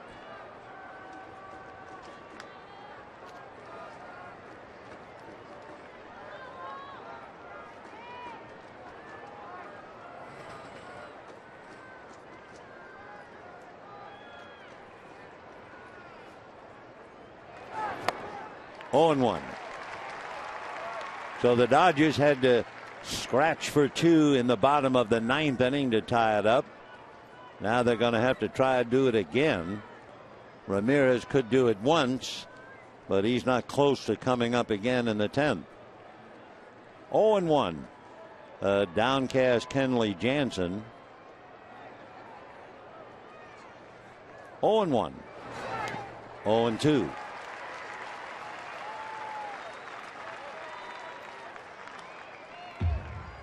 So JP trying to put Morse away.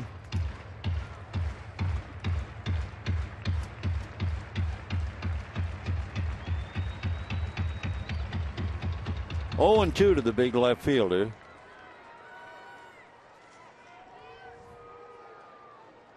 Michael, a lot of power, hit 31 home runs for the Nationals. 0 and 2. 1 and 2.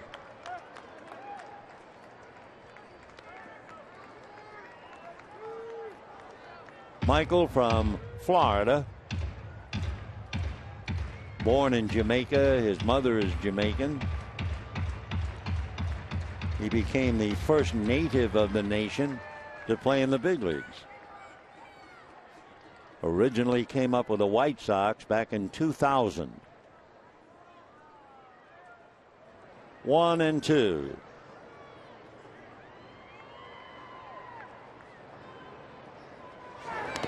Check, and it gets away from Olivo. Another run comes in, and the other runners move up.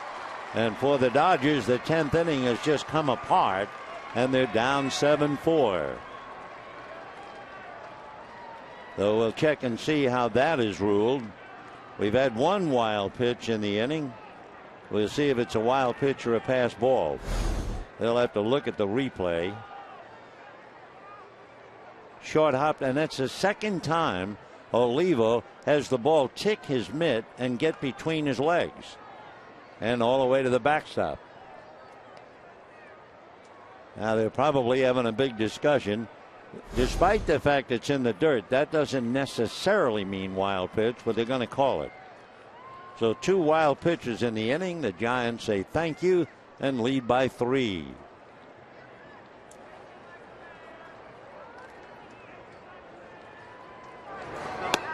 That's a strike for in the inning, but they gave the Giants the extra run. So we're heading for the bottom of the 10th inning. Giants 7-11, and the Dodgers 4 runs, 13 hits.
Three, and they make 3 changes.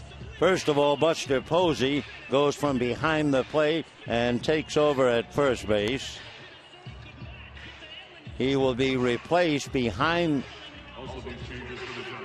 There's Hector Sanchez. He'll be the new catcher.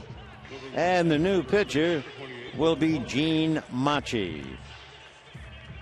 So the bullpen, after Hudson, the Giants have had Affeldt, Casilla, Romo, and now Machi trying to put the lid on the game they thought they had locked up 4-2. Dodgers came back with a big home run by Ramirez. But now the Giants get 3. 8 men came to the plate in the 10th inning. There were 2 wild pitches, 3 hits, and a couple of walks. So Machi, big boy out of Venezuela, at least 230 pounds, from a little town, El Tigre, the Tiger. Originally signed by the Phillies back in 2000. Spent a long time in the minor leagues and finally made it to the Giants after 11 years scratching in the minor leagues. He's been to Fresno twice, so even coming to the Giants, it hasn't been permanently. They say, among other things about Machi, he speaks so softly, he's very hard to hear. He made his major league debut after all those years in the minor leagues against the Arizona Diamondbacks. And now he hopes he's here to stay. Basically, fastball, curveball, and change. And it'll be Matt Kemp, followed by Andre Ethier, and then Justin Turner.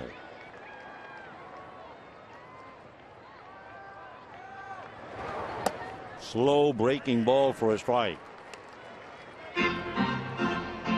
Giants have really established themselves going head-to-head with the Dodgers. But remember, the Giants won the series from the Dodgers last year, and yet it was the Dodgers going on to win the LCS, or at least get into it. 0-1. Fastball.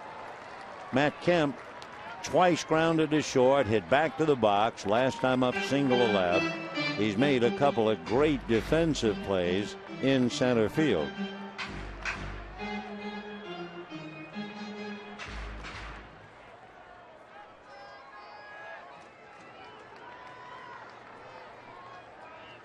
Oh, and 2. 1-2. In Machi's long career, all those years in the minor leagues, he had 90 saves, 9-0. How many does he have in his big league career? Zip. None. Nada.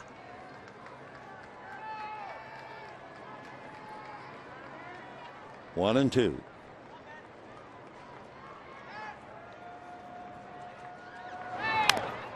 Pretty good fastball at 93, and it's still 1-2. So Gene Machi trying for the first save in his major league career after all those years in the minors. Considering the fact he made his big league debut in 2012, he spent almost 13 years in the minor leagues. Talk about grim determination.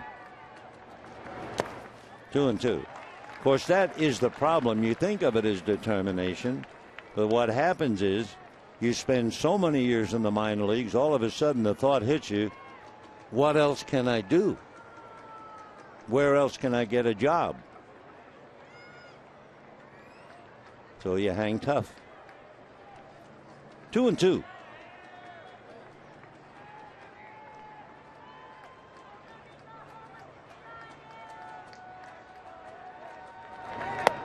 Got him. Inside corner. Kemp caught looking. Down he goes. 1 out in the 10th inning. Left fielder number 16. And the batter will be Andre Ethier.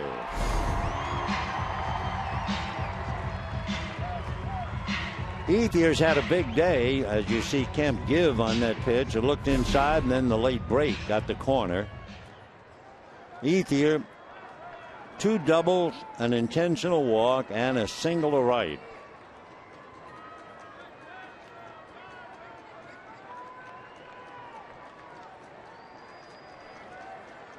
Justin Turner on deck. 0-1. For Machi, and perhaps it has a lot to do with his nature, he's been roughed up with runners on base. The opposition hitting .312 against him with men on. But with nobody on, his mind is free and clear, and the opposition is hitting just .172. There's a one-hopper, perfectly played by Crawford. Ethier hit that right on the button, but 2 down. So the Dodgers are an out away from losing 3 out of 4 to the Giants, losing 7 of the 10 meeting, losing 8 of the last 10 and losing 5 of the last 7 series between the teams. In other words, the Giants have dominated them so far.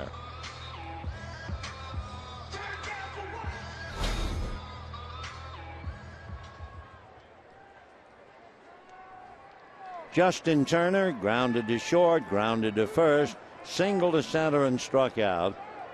His base hit. They tried to score Gonzalez, and Angel Pagan threw him out at the plate. Ball 1. So the Dodgers dig in. Miami will be here tomorrow night. Dan Herron on the mound. Giants will go home, and they'll be playing Atlanta.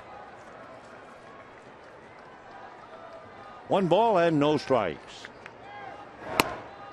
Strike, 1-1.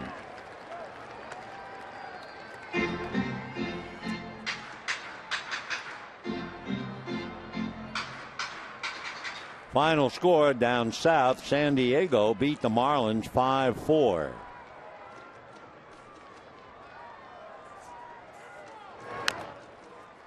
And the Dodgers now down to their last strike. So for Turner, long day at third. The question for the Dodgers, will they play Uribe tomorrow night? We'll have to wait and see. No reason to guess. We'll just see the lineup. Dodgers being very careful. The hamstring was referred to as a mild strain. He's thrown the ball. I think he ran a little bit today, so we'll find out more tomorrow on Juan Uribe. 1-2. Dodgers get, you talk about a fish out of water. That's the Miami Marlins. The Marlins at home, where among other things they have a big fish tank. They are 17-5 at home. Get the fish out of water, they are 3-13. So the Dodgers look to them to get them well after a bad series with San Francisco. 2-2 the count to Justin Turner.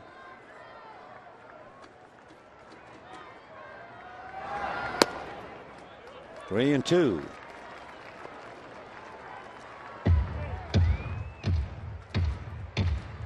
Waiting on deck, Scott Van Slyke.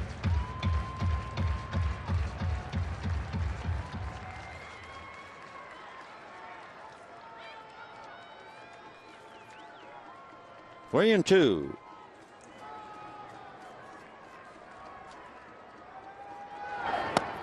And he walked him. So Turner gets the walk. Van Slyke coming up. Olivo, the catcher, hits ninth in the Dodger lineup.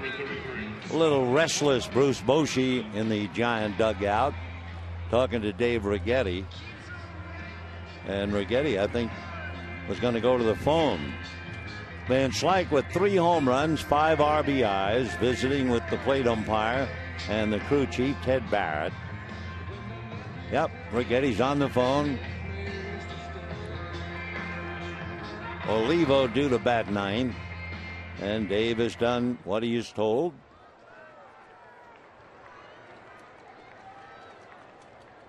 They're not going to bother holding Turner. There he goes. And there's a base hit banged into left field. And Turner will hold up. So the Dodgers now have a 2-out walk, a base hit to left field. And believe it or not, in this scramble, Miguel Olivo becomes the possible tying run. And Dave Righetti is going out to talk to Machi. Now remember that little note we gave you. Machi is a far more effective pitcher with the bases empty. The opposition hits 170 against him. But with men on base, the opposition hits 312. So down in the bullpen, looking ahead to D. Gordon, they get Javi Lopez, the left-hander, up. So Miguel Olivo. Olivo in his prime, that would be a good 5 years ago, He hit as many as 23 home runs for the Royals. He also hit 19 for the Seattle Mariners back in 2011. So Olivo trying to extend the inning, trying to keep the Dodgers above water.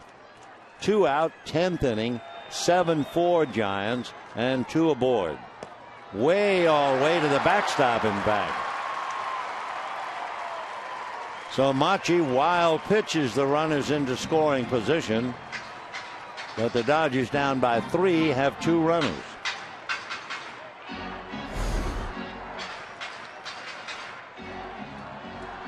So there were 2 wild pitches given up by Dodger pitchers in the top of the 10th.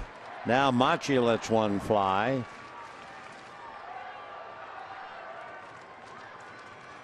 Kenley Jansen talking to Rick Honeycutt. 1 ball, no strikes.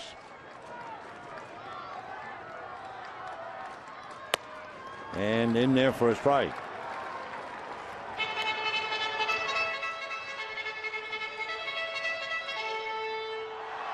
One and one to Miguel.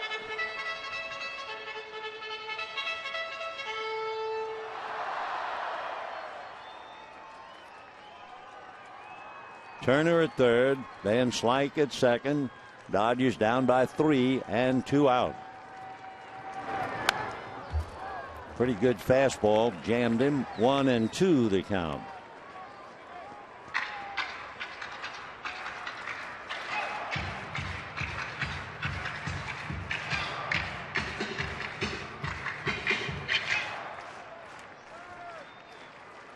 So Machi from Venezuela, Olivo from the Dominican. Olivo, one of those guys, his first major league at bat, he hit a home run. That was way back in 2002. 2-2 on deck. D. Gordon, and Lopez down in the pen would be getting ready for him.